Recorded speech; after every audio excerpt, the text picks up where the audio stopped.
মহিলাকে হুজুর মহিলাদের কি কি ও জায়গা জেহাদে যার কোনো পথ খুলছে নাকি? কেন কয় যে আমি যাবো, আমার একটা মেয়ে আছে, মার কাছে তুই আমি যুদ্ধ করতে যাবো। পাগল হয়ে গেছে। সে দেখছে ফেসবুকে আসছে, ছবি আসছে, একটা ফিলিস্তিনি মহিলা ছোট্ট ছোট্ট বাচ্চা একটা কোলে, এই বাচ্চাটা কোলে ইতিমধ্যে অবস্থায় মহিলা গর্ভবতী, গর্ভ ডেলিভারির জন্য কোথায় যাবে জায়গা খুঁজে পাচ্ছে না, কোনো মানুষ নাই, তার স্বামী নাই, স্বামী শহীদ হয়ে গেছে, মা বাপ শহীদ হয়ে গেছে, উপরের বড় বড় সন্তানরাও শহীদ হয়ে গেছে, ছোট্ট কোলেরটা শুধু সাথে নিয়ে দৌড়ে বেড়াচ্ছে পাহাড়ের উপরে, ছোট্ট টিলা পাহাড়ে মরুভূমির ভিতরে যায়, সেখানে এভাবে মুড়ামুড়ি করতেছে। নিজের বাচ্চা তো কোনো মহিলা নিজে ধরতে পারে না, নিজের ডেলিভারি তো নিজে বাচ্চা তো ধরার একজন দাত্রী লাগে, দাত্রী নাই, এভাবে উলট পালাট করে কাঁদতেছে, চিল্লাচ্ছে, কোনো মানুষ তার পাশে নাই। এইটা কোন মানুষ সহ্য করতে পারে? কোনো পুরুষও সহ্য করতে পারে না। আর মহিলারা তো মহিলাদের এই দরদ বোঝে, তাই কয় হুজুর আমি সচক্ষে দেখেছি ছবিটা, আমার মনে চাইতেছে আল্লাহ যদি এবারে যাইতে দেয় আমি কমপক্ষে দাত্রীর কাজ হলিয়ে এই কাজ করতে যাব। দেখেন তো কোনোভাবে পাওয়া যায় নাকি? মুসলমানের ভিতরে তো এরকম ইমান থাকতে হবে, ঠিক কি না? আল্লাহ পাক ফিলিস্তিন গাজার মা বোনদেরকে মারিয়ে শেষ করবে, গর্ভবতী মহিলারে ডেলিভারি হওয়ার সুযোগ দেবে না, দাত্রীর কাছে যাওয়ার সুযোগ দেবে না, হাসপাতাল শেষ করে দেবে, কচি কচি বাচ্চাদেরকে মারা কোলে করে এইভাবে সাপটে। আমাদের দেশে সারা দুনিয়ায় মানুষ দাফন করে পুরুষরা, ঠিক না? সেদিন দেখলাম কোনো পুরুষ নাই, বাচ্চারে বা তিনটে বাচ্চারে এক গর্তের মধ্যে দিয়া মহিলারা বেলচাই দিয়ে খুঁজছে, তার ভিতরে উপরে চালি কাঠও নাই চালির জন্য, ওই কার্টনের যে কাগজ, এই কার্টনের কাগজ দিয়ে তার উপরে মহিলারা মাটি দিচ্ছে কোদাল দিয়ে বেলচাই দিয়ে। আর যাদের বাচ্চা মরছে সেই মহিলাগুলো আষাঢ় ফাষাঢ় খেয়ে মরতেছে।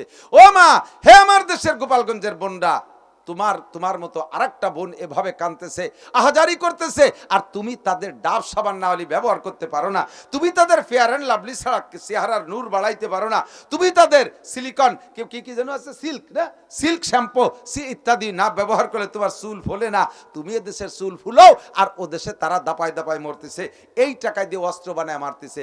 আজকে থেকে মুসলমান যদি হও, পাক্কা মুসলমান যদি হও, অন্ধ জগতের অটল বিশ্বাসী হও, তাহলে আজকে থেকে পাক্কা সিদ্ধান্ত, যেই দোকানে কোকা কোলার ফ্রিজ থাকবে আমি ওই দোকানের অন্য মালও কিনবো না। ওর ফ্রিজ বের করতে হবে, ওর পেপসির ফ্রিজ বের করতে হবে, ওর পেপসির ফ্রিজ বের করতে হবে, ওর 7 আপের ফ্রিজ বের করতে হবে। ওই দোকানের থেকে আমি অন্য মালও কিনবো না। বয়কট! আমি যদি বয়কট করতে না, কিসের মুসলমান? তারা আমার কিছু নেয় না, আমার কাছ থেকে তেল নিয়ে সেই তেল দিয়ে বিমান উড়াইয়া সেই বিমান দিয়ে বোমা মারবে, আর মধ্যপ্রাচ্যের দাতালের গুলো সেইগুলো চাইছে দেখবে। আমরা কিছু করতে না পারলে আমরা এখান থেকে বয়কট করলাম, আমরা তাদের কোনো কিছু আর মোহাব্বত করব। যুবকরা সিদ্ধান্ত নাও, আর 1 বছরের ভিতরে হয়তো তোমাদের সেই বিশ্বকাপ খেলা আসবে। বিশ্বকাপ খেলায় আমার মুসলমান হারতি হারতি যদি 7 তবক মাটির নিচে চলে যায়, মুসলিম দেশ ছাড়া অন্য কোনো দেশের খেলা তো এমনি জায়েজ নাই, তারপরে তোমরা সমর্থন না করে পারবা না। ওই কি বলে ব্রাজিল, আর্জেন্টিনা, আরো যারা আছে সব নাসারা, সব খ্রিস্টান, আল কুফরু মিল্লাতুন ওয়াহিদা, সব মিলে সব রসুলের পাশায় এক জায়গা, তারা আমাদের মুসলমানকে মারবে, আর আমরা তাকে পতাকা আমাকে বাড়ির উপরে উড়বো। এটি কিন্তু আল্লাহ রসুলের কলিজায় খুব আঘাত লাগে, খুব আঘাত লাগে। তুমি ফিলিস্তিনের পতাকাটা বাড়ি আজ উড়তে পারো নাই, বাংলাদেশের পতাকার সাথে একটা ফিলিস্তিনের পতাকা বাড়ি উড়তে পারো না, আর লম্বা লম্বা 3 কিলোমিটার আর্জেন্টিনা ব্রাজিলের পতাকা টানাইছো বাংলাদেশে, সে সময় বাংলাদেশ সরকার তোমার কিচ্ছু কয় নাই, আর এখন তোমার ভয় লাগতেছে। কোনো ভয় নাই, লা নাখাফু আহাদান ইল্লাল্লাহ, আল্লাহ ছাড়া কেউকে ভয় করি। মুখে বলেন না অন্তরেতে বলেন, ভয় করি কাকে? মরে তো যেতেই হবে, মরে তো যেতেই হবে। 50,000, 60,000, 1 লক্ষ মানুষ যেভাবে মরে গেছে, আমাকেও সেভাবে মরে যেতে হবে। তবে আমি এভাবে নরমাল মরণ চাই না, আমি শহীদি মরণ মরতে চাই, আমি শহীদি মরণ মরতে চাই। আল্লাহ সুযোগ করে দাও, বলেন আমিন। নাকি ভয় পাচ্ছেন? না ভয় পাচ্ছি তো, বোমা মেরে মারবে কি? আরে না, কোনো ভয় নেই, এক্ষুনি চলে যাবো ইনশাআল্লাহ, ডাক আসতে চলে যাবো। লা নাখাফু আহাদান ইল্লাল্লাহ। আমরা সেখানে যাওয়ার আগে আমাদের এই দেশীয় জেহাদ যেটা, সেটা হলো এখন থেকে খুঁজবেন, এখন থেকে খুঁজে নেবেন প্রত্যেকটা। RFL কোম্পানির কোনো প্লাস্টিক কিনবো, তারা এই দেশে ব্যবসা করে টাকা নিয়ে চলে যাবে ওই দেশে। আমার দেশের যে সমস্ত কোম্পানি আছে, ওকে একটু নর্মাল, আমি আমার দেশের পণ্য কিনবো, দেশের টাকা দেশের মধ্যেই থাকবে। কতক্ষণ কয় যদি ওকে 7 আপ আবার ভালো লাগে, কি করবো, একটু কম ভালো লাগাও দিয়ে জিব্বের একটু সাইজ করো, সবাই দিয়ে দিয়ে ফেলো জিব্বেটারে, সাইডে ডুলে জিব্বে সাফ করে ফেলো, ওকে ভালো লাগা তার খাবোই না। ডাব সাবান ব্যবহার করবেন না, লাক্স সাবান ব্যবহার খুঁজবেন, এই যেগুলো ইসরায়েলি কোম্পানি এগুলো আমরা পরিহার করলাম, এটা হলো আমার আল্লাহর হুকুম পালনের এক অংশ হবে। আল্লাহ তাআলা আমাদের আমল করার তৌফিক দান করে, বলেন আমিন। এখন পাক্কা মুসলমান হওয়ার জন্য বহুত কিসসা, পুরো 30 পারা আপনাদেরকে শুনাইতে হবে। নবী পাকের সম্পূর্ণ হাদিসগুলো যদি আপনাদের শুনাইতে পারি, তাহলে পাক্কা মুসলমানিত্ব আমি খুঁজে নিতে পারবো যে পরিপূর্ণ মুসলমান হওয়া যায় কি করে। তো কম পক্ষে মানে ইউনিফর্মটা চেঞ্জ করে ফেলি। ইউনিফর্ম চেঞ্জ করেন। এদিক তাকান, সেনাবাহিনীর ইউনিফর্ম আছে না? ইউনিফর্ম মানে কি? ডিপার্টমেন্টাল পোশাক। পুলিশের ইউনিফর্ম আছে না? এখানে আপনাদের পুলিশ লাইনে যে পুলিশরা চাকরি করে, ওই পুলিশের আর এক ভাই যদি আর্মির চাকরি করে, এখানে পুলিশের চাকরি করে এক ভাই, আর এক ভাই আর্মির চাকরি করে। এখন এই পুলিশ যে সে দীর্ঘদিন পুলিশের পোশাক ব্যবহার করতে করতে ওই আর্মির পোশাকের পরও শখ হয়েছে, ভাই ওইটি বাড়ি আইছে, তারে কইছে যে তোর আর্মির একটা পোশাক দিদি, আমি এই পরে ডিউটি করবো। কারণ ওই আর্মির পোশাক পরে যদি এই পুলিশ লাইনে আইসে, এই পুলিশকে লাইনে দাঁড়ায়, ওরে রাখবে কথা কেন? গেটি ধরে বেরোয় যাও না, পাগল। ইউনিফর্ম বুঝিস নে, যা ভাবনা যা, সুস্থ হইয়ে তারপরে আসিস, ঠিকই না? গেটি গুলিতে বেরোয় যাবে না? তা এখানে যদি ইউনিফর্ম ঠিক রাখা লাগে, ইউনিফর্ম ঠিক না রাখলে যদি চাকরিতে পাগল বলে খেদায় দেয়, মুসলমানের ইউনিফর্ম আছে। এই পাশা বেরোনো প্যান্ট মুসলিম ইউনিফর্ম না, নায়কের মতো গেঞ্জি মুসলিম ইউনিফর্ম না, তারপরে পশ্চিমে কাটিং চুল মুসলিম ইউনিফর্ম না, তাদের মতো বারেন্দাওয়ালা ক্যাপ মুসলিম ইউনিফর্ম না।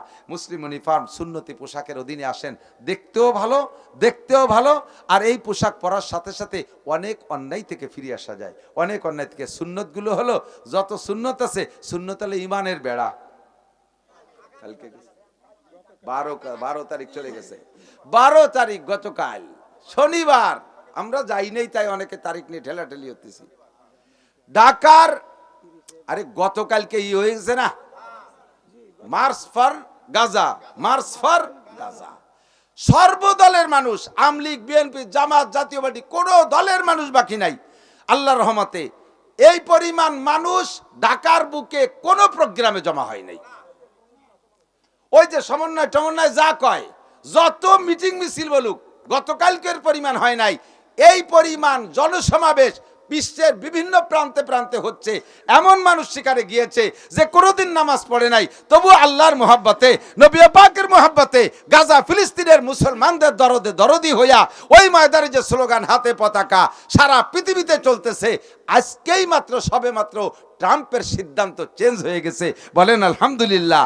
ট্রাম্প নেতানিয়াহুকে বলছে, তুমি 3 সপ্তাহের ভিতরে স্থায়ী যুদ্ধবিরতির ব্যবস্থা করো। সারা পৃথিবীকে খেপায় তুললে আমেরিকাও টিকতে পারবে না। কথা বলেন ঠিক না? 10 যেখানে আল্লাহ সেখানে, এমন একটা কথা আছে না নাই? 10 জন মোমেন যেখানে আল্লাহ সেখানে। সারা পৃথিবীর মুসলমানরা এ তো গেছে আংশিক। আমার বাংলাদেশের 16 কোটি মুসলমানের 1 কোটিও যাই নাই। লাগলে আমরা 16 কোটি যাইতে রাজি আছি না নাই? এখন যদি ফিলিস্তিনে যাওয়ার পথ খুলে দেওয়া হয়, কোনো ব্যবস্থা বিনা পয়সায় নয়, আমার ভিটে কাটা জায়গা জমি যা কিছু আছে বিক্রি করে ইনশাআল্লাহ যেতে রাজি আছে না নাই? আমি অন্ধ জগতের অটল বিশ্বাসী পাগল। ইসলাম ছাড়া অন্য কোনো ধর্ম নয়, ইসলাম ছাড়া অন্য কোনো ধর্ম নয়, আল্লাহ ছাড়া কোনো মাবুদ নাই। নবী মুহাম্মদুর রাসূলুল্লাহ সাল্লাল্লাহু আলাইহি ওয়াসাল্লাম ছাড়া কিয়ামত পর্যন্ত আর কোনো নবীর প্রয়োজন নাই। ঈসা নবী ছিলেন সত্য, তার শরীয়ত বিলুপ্ত হয়ে গেছে, সেটা রহিত হয়ে গেছে। নবী মুসা আলাইহিস সালাম সত্য নবী ছিলেন, তার শরীয়ত রহিত হয়ে গেছে। কিয়ামত পর্যন্ত চলবে দ্বীনে মুহাম্মাদি সাল্লাল্লাহু আলাইহি ওয়াসাল্লাম। আমার নবীকে যে নবী বলবে না, আমার নবীর শরীয়ত যে মানবে না, আমার জান দিয়ে মাল দিয়ে আমি তার সাথে লড়াই করতে প্রস্তুত আছি না নাই? নামাজ পড়ি, রেগুলার নামাজ পড়ি। নামাজের কথা কোরআন শরীফে আসছে 82 বার। কত জায়গায়? 82 জায়গায় নামাজের কথা আসছে। তো 82 জায়গায় আসছে বিদায় বিষয়টাকে আমি অত্যন্ত গুরুত্ব দেই। যদি নামাজ অত গুরুত্বপূর্ণ না হতো, তাহলে আল্লাহ এতবার বলতেন না। যে কথাটা সমাজের ভিতরে বেশি প্রয়োজন, মিটিংয়ে বসলে সেই কথাটা ঘুরে ঘুরে বারবার বলে না, সেটা বারবার বলে, কারণ ইম্পর্টেন্ট কথা। নামাজটা ইম্পর্টেন্ট ইবাদত, বিদায় আল্লাহ তাআলা 82 বার উচ্চারণ করেছেন, বাবা বান্দা নামাজ পড়, আকিমিস সালাত, আকিমুস সালাত, তুকিমুস সালাত, আকিমিস সালাত, তুকিমুস সালাত, বিভিন্ন ভাষায় বলেছে নামাজ পড়ো। তাহলে বোঝা যায় নামাজ গুরুত্বপূর্ণ। তাহলে এর চেয়ে বেশি যে বিষয়টা আলোচিত, ওটা আরো গুরুত্বপূর্ণ। বুঝতে পারি নাই আমি? এর চেয়ে গুরুত্বপূর্ণ না হলে সেটা আরো বেশি আলোচনা হতো না। জিহাদের আলোচনা আছে 682 বার। কোরআন শরীফে জিহাদের আলোচনা কতবার? 682 বার। নামাজ 82 বার যদি এত গুরুত্ব বহন করে, এর চেয়ে আরো 600 বার বেশি হয়েছে জিহাদের আলোচনা। তাহলে জিহাদ গুরুত্ব রাখে কি রাখে না? আজকে আমরা মুসলমানরাই জিহাদরে এমন ভাবে নিষ্ক্রিয় করে দিয়েছি। না না না না, এগুলো বলা যাবে না, এগুলো বললি Donald Trump, Netanyahu, Joe Biden ওনরা দুঃখ পাবে। ওনরা বলে যে জিহাদের আলোচনা এগুলোর সন্ত্রাসী আলোচনা। গাজাখোর আওয়ালের দল পশ্চিমে গডফাদারকে পাশাটা হইয়া নিজের ইমান ইসলাম আখিরাতকে ধ্বংস করে দিয়েছো। মধ্যপ্রাচ্যের ওই দাতালগুলো, মুনাফেকগুলো যেমন হয়ে গেছে, মুসলিম কান্ট্রির বড় বড় পদ দখল করে কুলুদ দল তেল বেচে খাইয়া আকাশে যাইয়া তারা স্থান নিচ্ছে, তাদের দেশে জমি কিনতেছে, আল্লাহর দেয়া সম্পত্তি তাদের পায়ের নিচে তেলে ভরা। এই তেল খনি বিক্রি করে তেল বেচে কুলুরা না, এই কুলুরা এখন আকাশে উঠে গেছে। এই কুলুদ দল এখন আমেরিকার মাইয়ে বিয়ে করে, বাজার করতে আমেরিকা যায়, লন্ডন যায় চা খাতি। চা যে জায়গায় দিয়ে যায়, বাংলা তো কতিবারই নিওয়াজের মধ্যে ফেরেশতারা সেই জায়গায় দিয়ে কাপ দিয়ে চা ঢালবে, সেই দিন খায় চা কারে কয়। এই রিসেপ তাইবের দোকান, তার এত ভক্ত, আমি অত্যন্ত প্রশংসা করেছি। সে সবচাইতে বড় করছে জনসমাবেশ করে সর্বপ্রথম ইসরায়েলি পণ্য ত্যাগ করার পরামর্শ সে দিয়েছে। আমার দেশ থেকে ইসরায়েলি পণ্য আমি পরিহার করলাম, বিশ্বের মুসলমানরা ইসরায়েলি পণ্য পরিহার করো, বাণিজ্য সম্পর্ক ছিন্ন করো। আমি কূটনীতিক উঠেই নিয়ে আসছি, ওদের সাথে আমার কূটনৈতিক সম্পর্ক নাই। বাহ্যিকভাবে এমন সুন্দর বক্তব্য দিয়ে সারা পৃথিবীর মুসলমানের কাছে দোয়া নেছে আর প্রশংসা নেছে, অথচ কাম করছে কি জানেন? সবচাইতে বেশি ইসরায়েলের তেল দেশে তুরস্ক এখনো দিয়ে যাচ্ছে, এবং যুদ্ধের অস্ত্র বানানোর জন্য অস্ত্রের যে অংশ, অস্ত্রের যে পার্টসপাতি এবং মাল ম্যাটেরিয়াল সবচেয়ে বেশি দিয়ে যাচ্ছে তুরস্কওয়ালা। হ্যাঁ, ওরা শালা বেটা শালা করলে তো আপনি ফুবো জান হয়ে যান, ওর কুটুম্বিতেই হবে না ওর সাথে কোনো কথাক্ষণ। মুনাফেক আর সৌদির প্রেসিডেন্ট, আরে তুই মক্কা মদিনার মালিক, সৌদির বাদশা হইয়া যদি এখনো পর্যন্ত সৌদি বিশ্ব নবী মুহাম্মদ রাসূলুল্লাহ তোর দেশের মাটির নিচে শুয়ে আছে, সেই নবীর দেশে মাতুব্বারি করবি, ওদিকে মুসলমান মার খাবে, আর তুই আমেরিকার পাঁচাটা গোলাম হয়ে থাকবি। আল্লাহর কাছে যেতে হবে, নবী পাকের সামনে দাঁড়াইতে হবে তোকে। কথা বলুন ঠিক ঠিক না? আমরা বাংলাদেশি অনেক দূরে পড়ে গেছি। পাশা যদি হতো তাহলে কবে আইটি চলে যেতাম গামছা ভরিয়ে পানি জবাইয়া, ঠিক না? অস্ত্র লাগতো না, বটি আর কাশি খুন্তা কুরল নিয়ে কেড়াইল নিয়ে নামিয়ে পড়তাম আমরা তো এই অভ্যাস আছে আমাদের। এদের স্বাধীনতা যুদ্ধ করেছে যারা মুরব্বীরা, তাদের হাতেও তেমন কিছু ছিল না। এরা দাও কাশি খুন্তা কুরল আর চৈতে ডেলা দিয়ে গাওয়াইয়া বিমান ফেলাইছে, পাকিস্তানিকে বাড়ি দূরে ফেলাইয়া এই সামান্য ছোট্ট বাংলাদেশ স্বাধীন করেছে। আমাদের সে স্বভাব আছে, একটু দাওয়াত দিই আয়, কেড়ালির বাড়ি তো খাইস নেই। আমার কাশিয়ানি হুজুর ছোট একটা গল্প কইতো মাঝে মাঝে, আল্লাহু আকবার, কয় কি একবার টাবুরে নৌকোয় উপারের থেকে গোবরডাঙ্গা বরাবর টাবুরে নৌকোয় উপারের থেকে এপার আসতেছি, তো বড় গণিত থেকে এদিকে আসতেছে গোবরডাঙ্গা দিক, নৌকোর দিয়ে মাঝখানে নদী দিয়ে মেলাখানিক আসা লাগে। তো এর মধ্যে দেই যে স্টিমার আইছে, স্টিমার তো দেখছেন, যারা দেখছেন স্টিমার, বড় স্টিমার শিবলি জাহাজ। এখন ওই শিবলি জাহাজের এমনিতে যে ঢেউ হয়, ফাঁসের অনেক ছোট নৌকো, সেই ঢেউ তিনি ডুবে যেত, বুড়িয়ে যেত। এখন সেই স্টিমারের যদি সামনে পড়ে তলে পড়ে যায় তাহলে কেমন হয়? এখন তো হুজুরও দোয়া কালাম পড়া শুরু, হুজুর যা বলছে দোয়া কালাম পড়া শুরু করে দিয়েছি, আজকে মরা ছাড়া উপায় নেই, সাথে মহিলারা সাতরাতি পারে কি পারে না জানিয়ে, পারলিও দুই তিনটে নিয়ে কিভাবে কি দিয়ে কি করবো। শেষে বইতে পারছি না, মা টাবুরে মাঝিও তো ভয় পাচ্ছে, সে টাবুরে মাঝি বইঠে দিয়ে এই স্টিমারে এইরকম দেখাচ্ছে, তার মানে সরো আমি ঠেয়াতে আমি বাড়ি উঠতেছি না, তুমি ওই পারে। তো এই স্টিমার আলারও ব্রেক টেরে করে কোনো মতে ব্যাগ গিয়ার টেয়ার দিয়ে কাটাইয়া ওই টাবুরিয়া নৌকো বাসায় দিয়েছে। বাসায় দেওয়ার পর তো সবাই খুশি। তো এবার টাবুরিয়া মাঝি আলা হুজুর রে কয়, হুজুর দেখছেন টাবুরিয়া মাঝির বৈঠের বাড়ির ভয় স্টিমার আলাও করে, এই যে বৈঠের বাড়িতে আছে ও সেই ভয়তে সরিয়ে গেছে। তো বাংলাদেশিকে কেড়ালির বাড়ির ভয় সব কামান আলার করা লাগবে ইনশাআল্লাহ। কথাক্ষণ ঠিক না? আমরা নামতে রাজি, ওরা তো বিলাসিতায় ভরি গেছে এমন ভাবে, ওরা আন্দোলনই বোঝে না, কারণ জায়গায় বসে বস্তা ভরা তেল বেচা টাকা দিচ্ছে, জায়গায় বসে আরামে খাচ্ছে। কি দরকার আছে সুহি খাতি বুতি কি লেছে নাকি এত লাভালাভি করবো? আমাকে রাজা যা করে করি বেড়ে গো, ইনশাআল্লাহ আমরা রাজার অপেক্ষা করি না, আমাদের রাজা আল্লাহ কামুল হাকিমিন, আমাদের নবী মুহাম্মদ রাসূলুল্লাহ। আমার ইসলাম, আমার মুসলমান, সারা পৃথিবীর মুসলমান নিয়ে আমি একটা বডি মনে করি। শরীরে কোনো একটা অঙ্গে যদি অসুস্থ হয়, সমস্ত অঙ্গগুলো সেটা অনুভব করে এবং অশান্তি পোহাইতে, তাহলে তাকে রাত্রে কের ঘুম হয় না। একটা দাঁতে জ্বালা হয়েছে, দাঁত ছোট্ট একটা দাঁত, এখন চোখ কি দাঁতরে কয় যে তোর জ্বালা আছে, তুই কান্দি বেড়ে আমি ঘুমাই?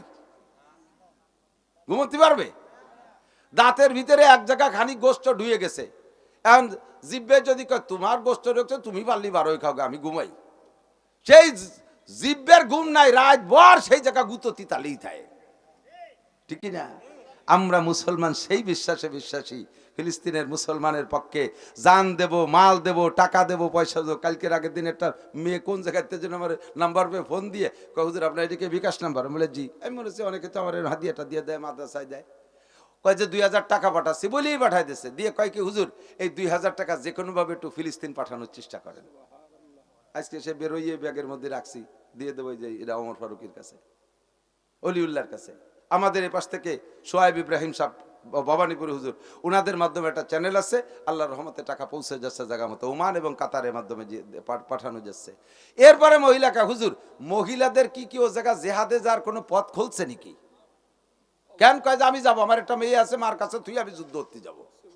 পাগল হয়ে গেছে, সে দেখছে ফেসবুকে আসছে, ছবি আসছে, একটা ফিলিস্তিনি মহিলা, ছোট্ট ছোট্ট বাচ্চা একটা কোলে, এই বাচ্চাটা কোলে ইতিমধ্যে অবস্থায় মহিলা গর্ভবতী, গর্ভ ডেলিভারির জন্য কোথায় যাবে জায়গা খুঁজে পাচ্ছে না, কোনো মানুষ নাই, তার স্বামী নাই, স্বামী শহীদ হয়ে গেছে, মা বাপ শহীদ হয়ে গেছে, উপরের বড় বড় সন্তানরাও শহীদ হয়ে গেছে, ছোট্ট কোলেরটা শুধু সাথে নিয়ে দৌড়ে বেড়াচ্ছে পাহাড়ের উপরে, ছোট্ট টিলা পাহাড়ে, মরুভূমির ভিতরে যায়, সেখানে এভাবে মোড়ামুড়ি করতেছে। নিজের বাচ্চা তো কোনো মহিলা নিজে ধরতে পারে না, নিজের ডেলিভারি তো নিজে, বাচ্চা তো ধরার একজন দাত্রী লাগে, দাত্রী নাই, এভাবে উলট পালাট করে কাঁদতেছে, চিল্লাচ্ছে, কোনো মানুষ তার পাশে নাই। এইটা কোন মানুষ সহ্য করতে পারে? কোনো পুরুষও সহ্য করতে পারে না। আর মহিলারা তো মহিলাদের এই দরদ বোঝে, তাই কয় হুজুর আমি সচক্ষে দেখেছি ছবিটা, আমার মনে চাইতেছে আল্লাহ যদি আমার যাইতে দেয়, আমি কমপক্ষে দাত্রীর কাজ হলিয়ে এই কাজ করতে যাব। দেখেন তো কোনোভাবে পাওয়া যায় নাকি? মুসলমানের ভিতরে তো এরকম ইমান থাকতে হবে, ঠিক কিনা? আল্লাহ পাক মাঝে মাঝে পুলিশের লোক নেয় না, যত মানুষ দাঁড়ায় সব কয়জনই তো নিয়ে নেয়, কথা কয় না? দাঁড়ায় 20,000, নেয় 20 জন, সিল দেয় 50 জন রে, ঠিক না? 50 জন রে সিল দেয়, লাস্টের টিকেই কয়জন? 20 জন, 30 জন রে জাড়িয়ে ফেলায়। কিন্তু এই 20,000 যে দাঁড়াইছে, এদের কানে মাইকিং গেছে, বিজ্ঞপ্তি গেছে, বিভিন্ন মাধ্যমে প্রচার হয়েছে, সেই প্রচারের মাধ্যমেই তারা জানতে পারে এখানে এসে দাঁড়াইছে। আমার মতো আকড়াই বাকড়াই শুক্ল মুগ্নগুলো তো আসে না, মাতানে মাতানে হ্যান্ডসাম যেগুলো দেখার মতো, নিজের ভিতরে আত্মবিশ্বাস আছে আমাকে নেয়ার মতো, এরাই আত্মবিশ্বাস নিয়ে এসে লাইন ধরে দাঁড়ায়। তো 20,000-এর ভিতরে থেকে সিল দেয় 50 জন রে, লাস্টে রাখবে 20 জন। যে 20 জন রে রাখবে, এতদিন এক নিয়মে চলছিল, সে 20 জন রে আগের থেকে নেওয়া হয়ে যেত। কারা কোন যাইতে নিত আল্লাহ জানে, কোন ফেরেশতা পাঠা এগুলো ঠিক করে ফেলতো। তো এদানিং যদি নেয় নিয়ম যেটা, তাতে 50 জন রে সিল দেবে, সিল দিয়ে লাস্টে রাখবে 20 জন। এই 30 জন রে 3টে ঝাড়া দেয়, মহিলারা ধান ঝাড়ে, চাল ঝাড়ে ইত্যাদি ঝাড়ে না কুলো দিয়ে। তো ও জায়গায় একখান কুলো আছে, কম্পিউটারের কুলো, এই কুলো দিয়ে 3টে ঝাড়া দেয়। 1 নম্বরে মেডিকেল, 1 নম্বরে রিটেন একটা লিখিত পরীক্ষা নেয়, ও জায়গা যাইয়া 10টারে মাইনাস করে দেয়, তোমাদের লেয়া ভালো হয়নি, তোমরা আম্মা বাদে। এরপরও সিটে রয়ে গেছে 20টা। 2 নম্বর পরীক্ষা নেয় ভাইবা, মৌখিক পরীক্ষা, তরতিবে বেশ কম হতে পারে, 1 পাস হতে পারে। 2 নম্বরে ভাইবা, জিজ্ঞেস করলো প্রধানমন্ত্রী শেখ হাসিনা কয়বার বাংলাদেশের প্রধানমন্ত্রী হয়েছে? মোহাব্বতের ঠেলায় আমরা গোপালগঞ্জে মানুষ কয়ে বললাম স্বাধীনের পরেরটাই তো শেখ হাসিনা, ফাঁকে যার কেউ হয়েছে তা কথি রাজি না। বিএনপির যদি কেউ সে কলে যে খালেদা জিয়া ছাড়াতে দেশে প্রধানমন্ত্রী দেখিনি, তাহলে বাদ হয়ে গেছে না? ভাই ফেল, এভাবে 10টারে বাদ। এখনো সিটে রয়ে গেছে 10টা। এই 10টারে মেডিকেলে বাদ দেবে, তোমার গিরের সাথে গিরে মিশে যায়, তোমার এখানে দায় দোয়ানে খাইজনি চুলকনি ইত্যাদি ইত্যাদি কইয়া আর 10টারে বাদ দেয়, লাস্টে রাখে কয়টা? 20টে রাখে। তো আল্লাহ পাক রব্বুল আলামিনের এখানেও বাছাই ওই রকমই। মাইকিং হয়েছে, পোস্টারিং হয়েছে, কতভাবে এলান ইশতেহার হয়েছে, কত মানুষের কানে গেছে। সবাইকে আল্লাহ তাআলা এখানে আসতে দেবে না, সিল দেবে মাত্র 50 জন। তো সেই সিল খাইয়ে যে আমরা আসতে পারছি, এজন্য শুকর আদায় করি আলহামদুলিল্লাহ। বাকি আল্লাহর মানুষের মধ্যে তো পার্থক্য থাকাই দরকার। আল্লাহ তো আল্লাহ, আর মানুষ তো মখলুক। আল্লাহ খালেক, মানুষ মখলুক। খালেক আর মখলুকের সিস্টেমের ভিতরে বেশ কম থাকতে হবে। মানুষে 50 জনরে সিল দিয়ে 30টে বাদ দিয়ে 20টে রাখে। আল্লাহ পাক ইচ্ছে করলে যে 50টারে সিল দিয়েছে 50টা ধরেই চাকরি দিয়ে দিতে পারে। আমরা সেই দিকে খেয়াল রাখবো যেন আমরা রিটেন, ভাইবা আর মেডিকেলে ফেল না করি। সিল যেহেতু খাইছি, চাকরি নিতেই হবে, ইমানের চাকরি আমাদের নিতেই হবে। তো আল্লাহ পাক রব্বুল আলামিন যাকে ভালোবাসেন তাকেই সিল লাগান। হাদিসের কথা, মাইয়ুরিদিল্লাহু বিহি খাইরান ইউফাক্কিহু ফিদ্দিন। আল্লাহ তাআলা যার কল্যাণ, কামিয়াবি, মঙ্গল, সফলতা, ইহকাল পরকালের ভালাই চান, তাকেই একমাত্র আল্লাহ তাআলা দ্বীনের বুঝ দান করেন। যাকে আল্লাহ তাআলা কল্যাণ চান না, দুনিয়া কিছু হয়তো তাকে দিতে পারে, কিন্তু পরকাল শেষ। পবিত্র কোরআনে কারীমের ভিতরে আল্লাহ পাক বলেন, মান কানা ইউরিদু হারসাল আখিরাহ নাজিদ লাহু ফি হারসি। যে ব্যক্তি আখিরাতের ক্ষেত চাষ করে, তার অল্প চাষে বেশি ফসল দেই। চাষ কম, ফসল বেশি, পরিশ্রম কম, পারিশ্রমিক বেশি, ডিউটি কম, বেতন বেশি, ইবাদত কম, নেকি বেশি, আমল কম, সওয়াব বেশি। এর মানেই হলো আখিরাতের ক্ষেত চাষ করলে অল্প চাষে ফসল বেশি। তবে আল্লাহ পাক বলেন নাই যাকে আমি আখিরাত দেই, খেয়াল করেন প্রত্যেকটা কথা ক্লাসের মতো বুঝে নেন। যাকে আমি আখিরাত দেই তারে দুনিয়া দেই না, এইটি আবার না। হযরত উসমান গনি রাদিয়াল্লাহু তাআলা আনহু জান্নাতের, দুনিয়া থেকে 10 জন মানুষ জান্নাতের সুসংবাদ পেয়ে গেছে, তার ভিতরে রোল নাম্বার 3 হযরত উসমান। উনি জাহান্নামী না জান্নাতি? জান্নাতি। তো ইবাদত বন্দেগী একটু কম করে নাই, আখিরাতের জন্য যা করছে পর্যাপ্ত পাইছে, কিন্তু দুনিয়ার দিক দিয়ে কি কম ছিল? ধন সম্পদে উসমানে গনি, গনি মানে ধনী, গনি মানে ধনী। প্রসিদ্ধ সাহাবাদের ভিতরে সবচাইতে বড় ধনীদের ভিতরে অন্যতম হযরত উসমান। মান কানা ইউরিদু হারসাল আখিরা নাজিদ লাহু ফি হারসিহি। আখিরাতের ক্ষেত চাষ করো, অল্প চাষে বেশি ফসল দিয়ে দেব, তোমারে দুনিয়া দেব না তা না, দুনিয়া তোমারে দিতে পারি। তবে অমান কানা ইউরিদু হারসাদ দুনিয়া, আর যে ব্যক্তি আখিরাতকে একেবারে বাদ দিয়ে শুধু দুনিয়া নিয়েই কামলা কামড়ি করে, দুনিয়াই বুঝছে, আখিরাত বুঝতেই রাজি না। এরকম কিছু ভালো মানুষ আছে না? আখিরাত বুঝতেই রাজি না। আষাঢ় খাইয়ে পড়লেও পূব দিক, পশ্চিম দিক পড়লেও উল্টে যায়। ঈদের দিনে ঈদের নামাজ পড়ে না, বাপের জানাজার সময় বাগানের মধ্যে দাঁড়ায় সিগারেট খায়। এরকম কিছু আবাল আছে না? আখিরাত বুঝতেই চায় না, আখিরাত নিতেই চায় না, আখিরাত কিনতেই চায় না, কামাই করতেই চায় না, আখিরাতের খেতে চাষ দিতেই চায় না, দুনিয়াই তার দুনিয়া। রাতের পর রাত, রাত 1টা 2টে 3টে, আমি তো আসি খুব, এই রাস্তায় দিয়ে তো আমার যাতায়াত, 2টে জায়গায় একটু অবস্থান করি, দূরের থেকে আসা যাওয়ার পথে। এদিক দিয়ে গেলে আইসা আমি এই পুলিশ লাইনে একটু দাঁড়াই, এখানে আইসা একটু চা খাই বটতলা ওই চার দোকানে। আর উত্তর দিক গেলে ভাটিপাড়ার মোড়ে আসি, আইসে দেখি রাত 1টায়ও লোক আছে, 2টায়ও লোক আছে, 3টায়ও লোক আছে, 4টায়ও লোক আছে। যে লোকগুলো ওই জায়গায় আছে ওরা দাঁড়ায় দাঁড়ায় তাহাজ্জুদ পড়তেছে তা না, ওই জায়গা হাতে তসবিহ নিয়ে জিকির করতেছে তা না, ফকির মিসকিন দেখতেছে আর খুচরো খুচরো টাকা ভাগ করে দিচ্ছে তা না। একের পর এক বিড়ি দিয়ে বিড়ি ধরাতে তালেই আছে। ফাঁক পালিবার আগান বাগানে যাই অন্য মালও খাইয়ে আসতেছে, যা আমরা জানি না, যেটা দেহার মতো সেটা দেই। এই যে রাতভর দাঁড়ায় দাঁড়িয়ে টেলিভিশন দেখে, মেসির খেলা রাত 3টে দাঁড়িয়ে আছে। 60-65 বছর 70 বছরে বুড়ো দিয়ে যে টিটিরে কাঁপতেছে, এরকম বুতুম পেশার মতো চাই রয়েছে। কোন সময় ও নয় একটা শুটিংও যেন মিস না করে, আছে না নাই? অমান কানা ইউরিদু হারসাদ দুনিয়া, যারা আখিরাতকে সম্পূর্ণ বাদ দিয়ে সম্পূর্ণ দুনিয়ামুখী হয়ে যায়, আল্লাহ পাক বলেন আমার স্বভাব আবার আর এক রকম, যে যা চায় সে তা পায়, আমি তারে কিছু না কিছু দেই। নুতিহি মিনহা, যে দুনিয়া চায় তারে দেই না তা না, একটু দেই। মিনহা, তার থেকে একটু। মিনহার তর্জমা বোঝেন, মিনহা মানে দুনিয়ার থেকে একটু।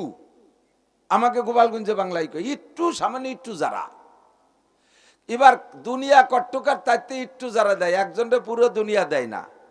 রাজত্ব দিতে পারে, প্রেসিডেন্ট পদ দিতে পারে, মাতুব্বাড়ি দিতে পারে, কিন্তু ভূখণ্ডের মালিক একজনের আল্লাহ পর্যন্ত বানায় দেয় নাই। ইস্কান্দার জুলকারনাইন সারা দুনিয়ার রাজা ছিলেন, সুলাইমান আলাইহিস সালাম রাজা ছিলেন, কিন্তু জমিনের মালিক যার যার টুক সেই সেই ছিল। বুকতে নাসার সারা পৃথিবীর রাজত্ব করেছে, কিন্তু জমিনের মালিক যার যার টুক সেই সেই। নমরুদ সারা পৃথিবীর রাজত্ব করেছে, ভূখণ্ডের মালিক সব সে না। তো আল্লাহ পাক বলেন, মান কানা ইউরিদু হারসাদ দুনিয়া, যে ব্যক্তি দুনিয়া চান, নুতিহি মিনহা, আমি তারে দেব না তা না। তুমি তো আমার বান্দা, আমি তোমারে দেব না কে? সৃষ্টি তো তোমার আমি করছি। ফাঁকে একটু কথা বলে যে দিক থাকেন, মাঝে মাঝে হিন্দুরা আমাদের কাছে ভিক্ষা চাইতে আসে না? হিন্দু বলে তাদেরকে তাড়িয়ে দেবেন না। বেনামাজিও অনেকে আসে ভিক্ষা চাইতে, তারও ভিক্ষা দিয়ে না দিয়ে, ধিক্কার দিয়ে তাড়িয়ে দিয়েন না, দিয়ে দেন, ভিক্ষা দেন। কেন দেবেন? যে বেনামাজি, যে হিন্দু, যে বুদ্ধ, যে কাফের, যে মুশরিক, আমি তো তার সৃষ্টিকর্তা না। আমি কি তার সৃষ্টিকর্তা? সৃষ্টিকর্তা আল্লাহ। আল্লাহ তারে সৃষ্টি করে জমিনের উপর দিয়ে বিচরণ করার সুযোগ আর তৌফিক আর শক্তি দিচ্ছে। এই আল্লাহর জমিনে থাকে আল্লাহর দেওয়া পানি, আল্লাহর দেওয়া অক্সিজেন, আল্লাহর দেওয়া খাবার, আল্লাহর দেওয়া জমিন, আল্লাহর দেওয়া ঘর বাড়ি ব্যবহার করে করে যাচ্ছে। অথচ সে আল্লাহকে আল্লাহ বলে স্বীকার করে না, আল্লাহকে একটা সিজদা দেয় না। এত তো সত্য, যদি আল্লাহ তাআলা তারে খাওয়াই যায়, তাহলে আমি তো ওই লোকটার সৃষ্টি করতে না, আমার কাছে 2 টাকা চাইছে, আমি তারে ধিক্কার দিয়ে খেদাবো কে? কতক্ষণ? সৃষ্টিকর্তা আল্লাহ যদি কয় যায়, তুই আমার আল্লাহ কইতে তোর ভাত বন্ধ, তাহলে তো ওগুলো মরিয়ে সাফ হয়ে যায়। আল্লাহু আকবার। বোঝা যায় বেয়াদব, ঠিক না? বুঝছি, তোমার মা ওইরকম, যার সময় পরিচয় দিয়ে গেলে, মান কানা ইউরিদু হারসাদ দুনিয়া নুতিহি মিনহা। এদিক নমরুদ, কারুন, হামান, সাদ্দাত, ফিরাউন, আবু জাহেল, আবু লাহাব, উতবা, সাইবা, ওলিদ ইবনে মুগিরা, তারপরে বর্তমানে Donald Trump, Netanyahu, Joe Biden চলে গেছে, আরো যত বড় লিডার কাফের, সারা দুনিয়ায় কাফেরই তো বেশি। 800 কোটি মানুষের মধ্যে 600 কোটি বেঈমান, 200 কোটি নামে মাত্র মুসলমান। এই 200 কোটি মুসলমান নামে মুসলমানের ভিতরে কামে মুসলমান কয়জন? বাকি যারা শুধুমাত্র নামে মুসলমান, কামে কিছুই না। এগুলো সবগুলোই তো আল্লাহ সৃষ্টি, অথচ আল্লাহকে আল্লাহ বলে স্বীকার করে না, সিজদা দেয় না, নামাজ পড়ে না। এগুলোকে আল্লাহ তাআলা খানা বন্ধ করে দিয়ে তাদেরকে আল্লাহ তাআলা আসমানি গজব দিয়ে ধ্বংস করে দিতে পারে কি পারে না? আল্লাহ তাদেরকে কিছু কয় না, তাদেরকে আরো মোটা মোটা খাওয়াচ্ছে। কাজেই আমি তারে রাগ করে ভিক্ষে না দিয়ে কতটুকু বা শায়েস্তা করতে পারবো? আমি তারে ভিক্ষা দিয়ে যাব। বরঞ্চ হিন্দুরা আসলে বেশি দেবেন, তাহলে তারা বুঝবে মুসলমান বড় অমায়িক, মুসলমান বড় ভালো, ঠিক না? তো মান কানা ইউরিদু হারসাল দুনিয়া নুতিহি মিনহা, যারা আখিরাত চায় না, দুনিয়া চায়, দুনিয়ার খ্যাতি চাষবাস করে, আল্লাহ পাক বলেন তারে দুনিয়া দেই না তা না, দুনিয়া দেই, তবে গোটা দুনিয়ার মালিক কেউ রে বানাই দেই না। নুতিহি মিনহা, দুনিয়ার থেকে তারে অতি সামান্য একটু দেই, একটিবার একটু দেই। এবার দুনিয়া কট্টুকার থাকতে সামান্য একটু দিলি কট্টুকা, একটু হিসেব মিলে ফেলি আমরা। দুনিয়া হলো, হুজুর বলেন, লাউ কানাতিদ দুনিয়া তাদুলু ইনদাল্লাহি জানাহা বাউদা। খেয়াল করতেছেন?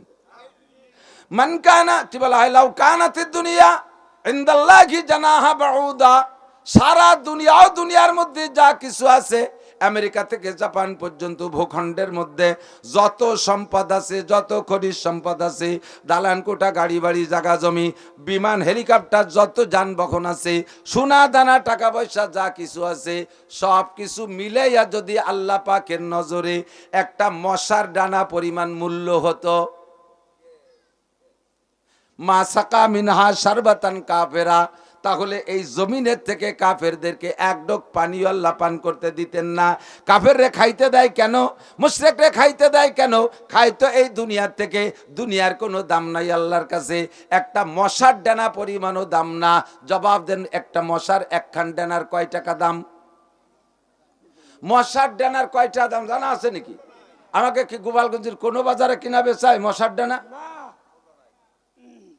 পায়খানায় গেছেন, ভাষায় 3-4 কামড়াচ্ছে, একে থাবড়ে ডইলিয়ে শাক, সে মশার ডানা না, মশারই অস্তিত্ব চায় না। মশার ডানার সাথে তুলনা এজন্য করলেন যে মশার ডানা একেবারে অমূল্য জিনিস, এর কোনো মূল্য নাই, মূল্যহীন জিনিস। এমন একটা অমূল্যহীন জিনিসের সাথে গোটা দুনিয়াকে তুলনা করে বলেন, দুনিয়াকে যদি আল্লাহ কমপক্ষে একটা মশার ডানা পরিমাণ মূল্যায়ন করতেন, তাহলে এই দুনিয়ার থেকে কাফের মুশরিক এক ঢোক পানিও খাইতে দিতেন না। কথায় কি বোঝা গেল? দুনিয়ার দাম মশার ডানার চাইতেও কম, নিচে নিম্নে। এর কারণে তারা খাই যাচ্ছে। এবার এই যেই দুনিয়ার গোটা দুনিয়ার দাম মশার ডানার চেয়ে কম, এই দুনিয়া যদি কেউ চায় তারে আবার এই পুরো দুনিয়া দেয় না, অর্থাৎ মশার ডানার চেয়ে কম এ সবটুক তারে দেয় না, ওতে আবার একটু যারা দেয়, তালি কন্ত দুনিয়া কি থাকলো? ইলন মাস্ক বলেন আর বাংলাদেশের বড় ভাই যে সাইজে নোয়া, ছোট বড় বড় লোককে বলেন আর সারা পৃথিবীর শ্রেষ্ঠ ধনী বলেন, সব মিলাইয়া মশার ডানার চাইতে কম দামি দুনিয়া থেকে একটু যারা পাইছে, পক্ষান্তরের সাথে সাথে তারে কি দেবে জানেন? ওমা লাহু ফিল আখিরাতি মিন নাসিব। দুনিয়া একটু পাইয়ে তুমি খুশি আছো, আখিরাতে তুমি শূন্য, কিছুই পাবা না। আমারে যদি দুনিয়া মোটেই না দেয়, আখিরাত যদি আমারে ভরপুর দেয়, আপনি বেজার না খুশি? বোঝেন নাই কি কইছি? দুনিয়া আমারে মোটেই দেয় নাই, কোনো মতে না খেয়ে আমি জীবন যাপন করেছি, অথবা না খেয়ে মারাও গেলাম, কিন্তু মরণের সময় আমি ইমান থেকে বিচ্যুত হই নাই, আমি ইমান ছাড়া হই নাই, ইসলাম ছাড়া হই নাই, আল্লাহ থেকে বিমুখ হই নাই, ইসলামী শরিয়াতকে মানার থেকে আমি মুখরে ফিরাই নেই নাই, কানের মধ্যে আমি আঙ্গুল দিয়ে বসে থাকি নাই, আমি ইসলাম শুনছি, মানছি, মানার চেষ্টা করছি। এরই কারণে আমার এই পতন, এরই কারণে আমার এই অভাব, এরই কারণে আমার এই দুর্যোগ, এর কারণে আমি আজকে গুলি খাইলাম। ইসলাম মানার কারণে আমি গুলি খাই, মুসলমান হওয়ার কারণে আমার মাথার পর বোমা পড়ে। কথা বলেন? আর কোনো কারণ না, মুসলমান হওয়ার কারণে আমার মাথার পর বোমা পড়ে, আমার ভিটে বাড়ি আগুনে জ্বলে সারকার হয়ে যাচ্ছে। একমাত্র অপরাধ আমার ইসলাম গ্রহণ করা। তবুও যে দেখেন গাজা ফিলিস্তিনের একজন মুসলমানও এখনো পর্যন্ত ইহুদিদের কাছে মাথা নত করে নাই। আমার দাবি দুনিয়া মোটেই না পায়, কিছু আসে যায় না। আমার দাবি আল্লাহ যেন আমাকে আখেরাতে ভরপুর করে দেয়। আল্লাহ পাক বলেন, মান কানা ইউরিদু হারসাল আখিরা, আখিরাতের কা চাষ করো, নাজিদ লাহু ফি হারসিহি, অল্প চাষে তোমারে বেশি ফসল দেব। দুই চারটে ফসলের কথা একটু বলে যাই। যেমন আমরা নামাজ পড়ি না? নামাজ পড়ি, আলহামদুলিল্লাহ বলেন, ইনশাআল্লাহ আর আলহামদুলিল্লাহ একটু বুঝাই দিয়ে যাই।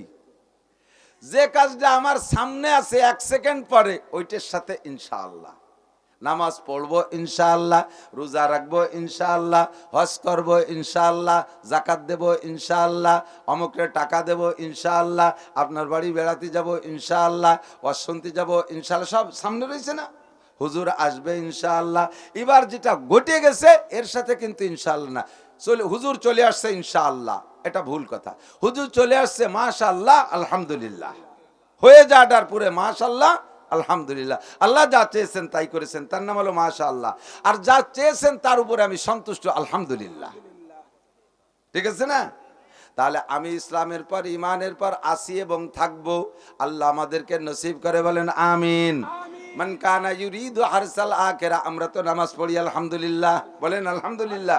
ঈশা পড়েছি আলহামদুলিল্লাহ, মাগরিব পড়েছি আলহামদুলিল্লাহ, ফজর ওয়াক্ত পাইলে ইনশাআল্লাহ নামাজ পড়বই। এই জায়গাও বুঝাই দেই, কত বুঝাইছি তা মনে চায় না, বুঝলি যাটাই নিয়ম। শরিয়াতের ফরজ বিধান যেগুলো আমার ধরা ফরজ, এইগুলো ধরবো, এর সাথে ইনশাআল্লাহ বলা জায়েজ নাই। বুঝাই দিলে আরো ভালো বুঝবেন। খেয়াল করতেছেন সবাই? নামাজ আমার উপরে ওক্তীয় নামাজ, নফল না ফরজ? ফরজ না? রমজানের রোজা, হজ, যাকাত, বলতে থাকেন, এই কথাটা বললেও নাকি আছে। পর্দা, হালাল রুজি উপার্জন করে খাওয়া ফরজ। তারপরে সুদ ছেড়ে দেওয়া ফরজ, ঘুষ ছেড়ে দেওয়া ফরজ, জিনা ছেড়ে দেওয়া ফরজ, বেপরদা ছেড়ে দেওয়া ফরজ, হারাম কাজ ছেড়ে দেওয়া ফরজ, আর আল্লাহর হুকুম ফরজগুলো ধরাও ফরজ। এই হারামগুলো ছেড়ে দেব আর ফরজগুলো ধরবো, এর সাথে ইনশাআল্লাহ বলা জায়েজ নেই। না না বলি, নামাজ পড়বো সাথে হলো নামাজ পড়বো ইনশাআল্লাহ কোন জায়গায়? ইনশাআল্লাহ হলো ওয়াক্তের সাথে। বলেন ফজরের নামাজ পড়বই, একটু কোন সাথে তা পড়েন, ওক্ত তো ওই নেই। ইনশাআল্লাহ ওক্ত পাইলে, এই ইনশাআল্লাহটা হলো কিসের সাথে? ওয়াক্তের সাথে। যদি ফজরের আগে মরে যায় তাই তোর বড় লাগলো না, কিন্তু নামাজের সাথে হলো নামাজ পড়বই, রোজার সাথে হুকুম হলো রাখবই, যাকাত ফরজ হইলে দেবই। যাকাত ফরজ হইছে, বলে আমি যাকাত দেবই, দেন, টাকা তো নাই, তাহলে দেবই করেন যে ইনশাআল্লাহ টাকা হলে। ইনশাআল্লাহ আমি কি বুঝতে পারছি নাকি তা টের পাচ্ছি না। বলেন হজ করবই, তা যান, টাকা নাই তো যাবো কি রে। ইনশাআল্লাহ টাকা হলে, ইনশাআল্লাহ আমার এই ইনশাআল্লাহ হলো বুঝা কি গেছে, আমার ইনশাআল্লাহ হলো সুযোগের সাথে, সময়ের সাথে, তৌফিকের সাথে, কিন্তু হুকুম পালনের সাথে আমার ইনশাআল্লাহ না। বলেন জিনা করব না, যদি কান ইনশাআল্লাহ জিনা করব না, তওবা হই নেই। ইনশাআল্লাহ চুরি করব না, তওবা হই নেই। ইনশাআল্লাহ ডাকাতি করব না, তওবা হই নাই। ইনশাআল্লাহ মদ গাঁজা খাবো না, তওবা হই নাই। ইনশাআল্লাহ দাড়ি কাটবো না, তওবা হই নাই। দাড়ি কাটবই না, মদ খাবই না, গাঁজা খাবই না, চুরি করবই না, ডাকাতি করবই না, ব্যভিচার করবই না। ইনশাআল্লাহ সুযোগ পাইলে, সুযোগ পাইলেও করব, চুরি করার সুযোগ পাইলেও চুরি করব না। এই ইনশাআল্লাহ হলো সুযোগের সাথে। কথা কি বোঝা গেছে? আল্লাহ পাক আমল করার তৌফিক দান করে, বলেন আমিন। মান কানা ইউরিদু হারসাল আখিরা, আমরা নিয়মিত নামাজ পড়ি, ইনশাআল্লাহ সামনে ওয়াক্ত যতগুলো পাবো এই ইনশাআল্লাহ ওয়াক্তের সাথে নামাজ পড়বই। নামাজ যা পড়বেন কোথায়? অল্প চাষে অধিক ফসল, বলছি না, অল্প চাষে অধিক ফসল। চাষ করবেন কম, ফসল পাবেন বেশি, বাড়ির কাছে মসজিদ। এখন তো মসজিদের অভাব নাই, আগে ছিল ঢাকার শহর খুব মসজিদওয়ালা, এখন যত শহরে ঘুরি সব শহরেই যথেষ্ট মসজিদ হয়ে গেছে। তোর মধ্যে আমাদের ছোট্ট শহর গোপালগঞ্জে খুব বেশি মসজিদ, আলহামদুলিল্লাহ, খুব বেশি মসজিদ। মসজিদে নামাজ পড়তে আর আপনার বেশি কষ্ট করা লাগে না। মহল্লায় মহল্লায় মসজিদ, গোষ্ঠীতে গোষ্ঠীতে মসজিদ হয়ে গেছে, বেশি দূর আর হাঁটা লাগে না। আগে আমার সুলতানশী গ্রামে, লম্বা গ্রাম, 2টা মসজিদ ছিল, তাহলে এক মসজিদে আর এক মসজিদ, এক মহল্লার মানুষ মসজিদে যে নামাজ পড়তে প্রায় 1 কিলোমিটার পথ হাঁটা লাগতো। আর এখন আল্লাহর ফজলে 1 কিলোমিটারের মধ্যে মনে হয় 10টা মসজিদ পাওয়া যায়, ঠিক না? এখান থেকে আপনার লঞ্চঘাট পর্যন্ত এই লেক পাড় দিয়েই তো কয়টা মসজিদ দেখি, কত মসজিদ না? তাহলে নামাজ পড়বো মসজিদে, দোকানে পড়ার চেষ্টা করব না, বাড়ি পড়ার চেষ্টা করব না, নামাজ পড়বো মসজিদে। লাভ হবে কতটুক? 1 ওয়াক্ত নামাজ যদি জামে মসজিদে ইমামের পিছনে জামাতের সাথে পড়েন, নবী পাক বলেন তোমাকে 1 ওয়াক্তের বিনিময়ে 527 ওয়াক্ত নামাজের সওয়াব দেওয়া হবে। নামাজ পড়বেন 1 ওয়াক্ত, সওয়াব পাবেন 527 ওয়াক্তের। চাষ কম, ফসল বেশি, পরিশ্রম কম, পারিশ্রমিক বেশি, ডিউটি কম, বেতন বেশি। রমজানে 29 রোজা রেখেছেন বা 30 রেখেছেন, 30 29 যাই হোক, তারে আল্লাহ 30 ধরে নেয়। রমজানের পরে শাওয়ালে 6 রোজা, রোজা রাখবেন 36টে, নেকি পাবেন 360 রোজা রাখার। বলেন সুবহানাল্লাহ। সময় কম, কামাই বেশি। একবার বলেন আল্লাহ, আরেকবার আল্লাহ। একবার আল্লাহ বলার কারণে গা কি কোনো জায়গা ঘামছে? 4000 করে নেকি পাইছেন। 4000 টাকা কামাই করতে ব্যান চালাইও কয়দিন লাগে? কমপক্ষে তো 4 দিন লাগে। পার গাম মাথায় উল্টে ফিরে চলে যায়, রক্ত পানিয়ে বেরোয় যায়, তারপরে 1000 টাকা। আর একবার আল্লাহ বললে 4000 নেকি। বলেন সুবহানাল্লাহ। আর সুবহানাল্লাহ বললে এটাও বেলাং না, এই যে কি কয় রাইস মিলের মতো, রাইস মিলে দান দিতেই পারলিয়াই খালি, ওর কিছু ভেলানো যায় না। চাউলে চাইল হয়, খুদি খুদ হয়, আর এক পাশে কুড়ু হয়, আর এক পাশে তুষ হয়, তুষ নিয়ে তাই দিয়ে আবার তেল বানায়, এরপরে পোড়ায় যে ছাই হয়েছে তাই দিয়ে আবার দাঁতের মাজন বানায়, আবার তাই দিয়ে সিমেন্ট বানায়, ওর কিচ্ছু ভেলানো যায় না। পোলট্রির ফার্ম করবেন, তাতে মুরগি হবে, মুরগিতে যা হবে তো হবেই হবে। ওর নিচে আবার মাছের চাষ করছেন, গের করছেন, সেই পোলট্রির ফার্ম বানায় মাছের গেরের উপরে ও পায়খানা করবে, তাকাইয়ে মাছ বড় হবে, সেই মাছ আবার আমি খাবো, আমি খাই আবার পায়খানা করবো, সেই পায়খানা আবার সার বানাইয়া কোভিরিয়ার মূল্য রেখা হবো, কিছু ভেলানো যায় না, ঠিক না? এক সময় বাঙ্গাড়ি বুঙ্গড়ি ভেলাবো কোন জায়গায় জায়গা পাতাম না। মাশাআল্লাহ, বাঙ্গাড়ির সে বাঙ্গাড়ি ওয়ালারে শুদ্ধ মেপি ঝুপি নিয়ে যায়, কিছু ভেলানো যায় না। সেম এ জায়গায় আল্লাহ বলছেন 4000 নেকি পাবেন বলে যে খুশিয়ে বলেন সুবহানাল্লাহ। জান্নাতের মধ্যে বড় একটা গাছ লাগানো হয়ে গেছে, নেকির কারখানা। মান কানা ইউরিদু হারসাল আখিরা, একবার পড়ি লা ইলাহা ইল্লাল্লাহ লা ইলাহা ইল্লাল্লাহ লা ইলাহা ইল্লাল্লাহ তামলা উমা বাইনাস সামাই ওয়াল আরদ। এই জায়গা কত কি জানেন, গুনিয়ে সারা যাবে না। একবার লা ইলাহা ইল্লাল্লাহু মুহাম্মাদুর রাসূলুল্লাহ পড়লে আসমান আর জমিনের মাঝখানে যে ফাঁকা জায়গা, 15-20 ফাঁকা না, কয় গজ মাইপে জানা যাবে কত মাইল, এই পুরো ফাঁকা জায়গা নেকিতে আপনার জন্য ভরি গেছে। কয় বললো তা তো দেই নে, ভরি গেলি তো আটা দিলি গায়ে বাঁধবে, সব ভরা আটা দিলি গায়ে বাঁধে না। আপনার মোবাইলের ভিতরে মেমোরি কার্ড আছে 32 GB, ভরিয়ে গেছে, ও কি চোখ দিয়ে দেখা যায় কোন জায়গা ভরছে? দেখা যায়। তেমনি আপনার আমল নামার একটা মেমোরি কার্ড আছে, এটাই নেকিতে ভরে যায়, ওটা চোখ দিয়ে দেখা যায় না। চোখ দিয়ে না দেখলে যদি আপনার বিশ্বাস না হয়, তাতে কারেন্টেই তারের মধ্যে দেয়ছে, তো চোখ দিয়ে দেখা যায় না, অবিশ্বাস করেন কা দূরে ধ্যান খেলা কারে কয়। কারেন্ট না দেখে বিশ্বাস করেন, অক্সিজেন চোখ দিয়ে দেখেন না বিশ্বাস করেন, হ্যাঁ কত কিছু চোখ দিয়ে দেখেন না বিশ্বাস করেন। এই আমি বিজ্ঞানীরা মহাকাশে যায়, চাঁদের দেশে যায়, মঙ্গল গ্রহে যায়, শুনছেন না? গেছেন নি সাথে? তো ওরা কয়টা বিশ্বাস করেন কা? আসুসা আপাও দু আগে সোচে না, মুইতে পানি নয় না, দাঁড়ায় মতে খাড়ায় খায়, আইটি আইটি পায়খানা করে, নামাজ নাই, রোজা নাই, হজ নাই, জাকাত নাই, আল্লাহ নাই, রসুল নাই, কলেমা নাই, বিশ্বাস নাই, ইমান নাই, আকিদা নাই, দুনিয়ার আকাম করা পার্টি। তারা কলে যে আমরা মঙ্গল গ্রহে গেছিলাম, আইসে কলার তা বিশ্বাস করলেন। ওরা তো ফাঁকা জায়গায় দিয়ে ঘুরিয়ে মুড়িয়ে এসে কলিকতি পারে। তা তাদের কথাটা বিশ্বাস করেন যে এই লোকটা জীবনে কোনোদিন মিথ্যা কথা বলে নাই। বিশ্ব নবী মুহাম্মদুর রাসূলুল্লাহ কথা বলা শেখা থেকে নিয়ে মরণকাল পর্যন্ত প্রয়োজনে অপ্রয়োজনে কোথাও মিথ্যে কথা বলেন নাই। এমন একটা সাদেকুল মাসদুক চির সত্যবাদী ব্যক্তি, উনি বললেন যে এই পরিমাণ নেকি হয়, উনি বললেন এত নেকি দেওয়া হয়, এক ওক্তে এত আক্তর সব দেওয়া হয়, একবার কলেমা পড়লে এত নেকি দেওয়া হয়। বিশ্বাস হয় কি হয় না? তাহলে কেন বিশ্বাস করব না?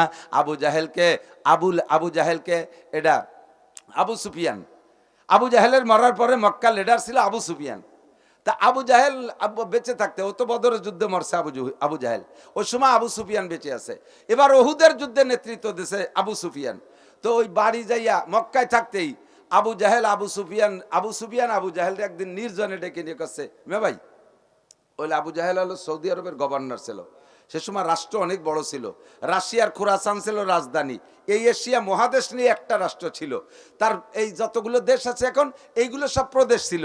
তো প্রাদেশিক গভর্নর ছিল আবু জাহেল। এই আবু জাহেল রে আবু সুফিয়ান ডেকে কেছে, মে ভাই, এই মুহাম্মদ তো আমাকে ছেলে, ওই কলেমা পড়তি কয়, এই কুরআন নাজিল হয় তাই কয়, তার কাছে জিবরাইল সেই কয়, আল্লাহর কথা কয়, ভেস্তে দুজক কয়, ও কি এই কথাগুলো কি সত্যি কয় না মিথ্যে কয়? কয় তুই আবার কি অসমা কি কয়ে ঠেলি উঠলি? কয় যাক তাই ও বাদ দে, তুমি কদি এই মোহাম্মদ কে আগাগোড়া কোনোদিন একটা মিথ্যে কথা কইছে? তুমি কও। কয় যে তোর তো ভাব ভালো না, তুই কেউ ওর দলে চলে গেছিস নাকি?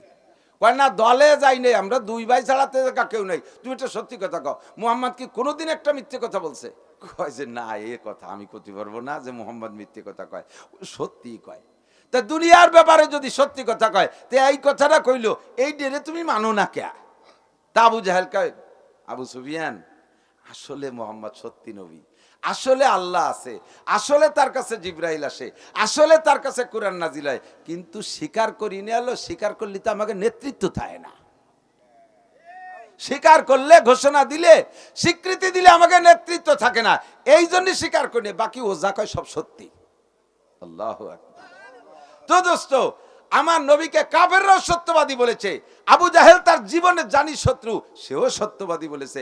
আমার নবী যাহা বলেছে, যুবক ভুল বুঝো না, যুবক ভুল বুঝো না, পাগলামি করো না, যেদিন তুমি ধরা পড়বা সেদিন হাজারো চেষ্টা করবা ফিরে আর একবার দুনিয়া আসার জন্য। তুমি বলবা কোরআন শরীফে আসছে, যখন ধরা খাবে অ্যারেস্ট হয়ে যাবা, ফেরেশতাদের হাতে আল্লাহ রিমান্ডে দেবে, দুলাই দে কথা বের কর।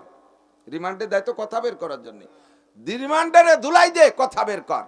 কথা বের করতে গিয়ে জিজ্ঞেস করবে, আলাম ইয়াতিকুম নাজির, এই তুই একটা সত্যি কথা কদি, তোকে কাছে কি বক্তারা যায়নি? নাজির মানে ভীতি প্রদর্শক। আলাম ইয়াতিকুম নাজির, তোকে কাছে বক্তারা যায়নি? এই সামনের বার সে জায়গা বাড়ি ঠেলায় হোক আর আখেরাতে যে তো ধরা পড়ছে, ও জায়গায় তো পিটানো লাগবে না, ও সব দেখেই স্বীকার করবে। কলু বালা কজ্জা আনা নাজির, সত্য কথা বলেছে।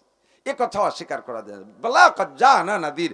আমাদের কাছে যে কত ভীতি প্রদর্শক আসছেন, জুমার দিন ইমাম সাহেব বয়ান করেছেন, খতিব সাহেব বয়ান করেছেন, এ সব কথাগুলো বলেছে। মাঝে মাঝে মাহফিলের মধ্যে এসে আমাদের বক্তারা বলতেন, দাওয়াতে তবলিগের সাথীরা বলতেন, হক্কানি পীর মাশায়েখরা বলতেন, যে জামানায় যারা আছে সেই জামানার মানুষ তাদের বক্তাদের কথা স্বীকার করে বলবে, ক্বালু বালা ক্বাদ জাআনা নাযীর, আমাদের কাছে ভীতি প্রদর্শক আসতো, আমাদের কাছে বক্তারা আসতো, আল্লাহর কোরআনের বয়ান আমাদেরকে শুনাইছে, কিন্তু সমস্যা হলো ফাকাদ্দাবনা ওয়া কুলনা মা নাযালাল্লাহু মিন শাই, আমরা বলতাম হো হুজুর তোমরা এটা বানায় বানায় বলো, এগুলো আল্লাহর কালাম না, এ কথা অন্তরে বিশ্বাস করতে পারি নাই, এখন তো সব দেখতেছি সত্য। আল রব্বানা আখরিজনা মিনহা ফাইন উদনা ফাইন্না জালিমুন, আল্লাহ আর একটাবার সুযোগ দাও, আখরিজনা মিনহা, এখান থেকে বের করো। উলামায়ে কিরাম সাক্ষী, যদি তরজমা ভুল বলি জুতো দিয়ে পিঠে নামায় দেবেন। দেশি হুজুর আর বড় হুজুর বলে সম্মান করার দরকার নাই।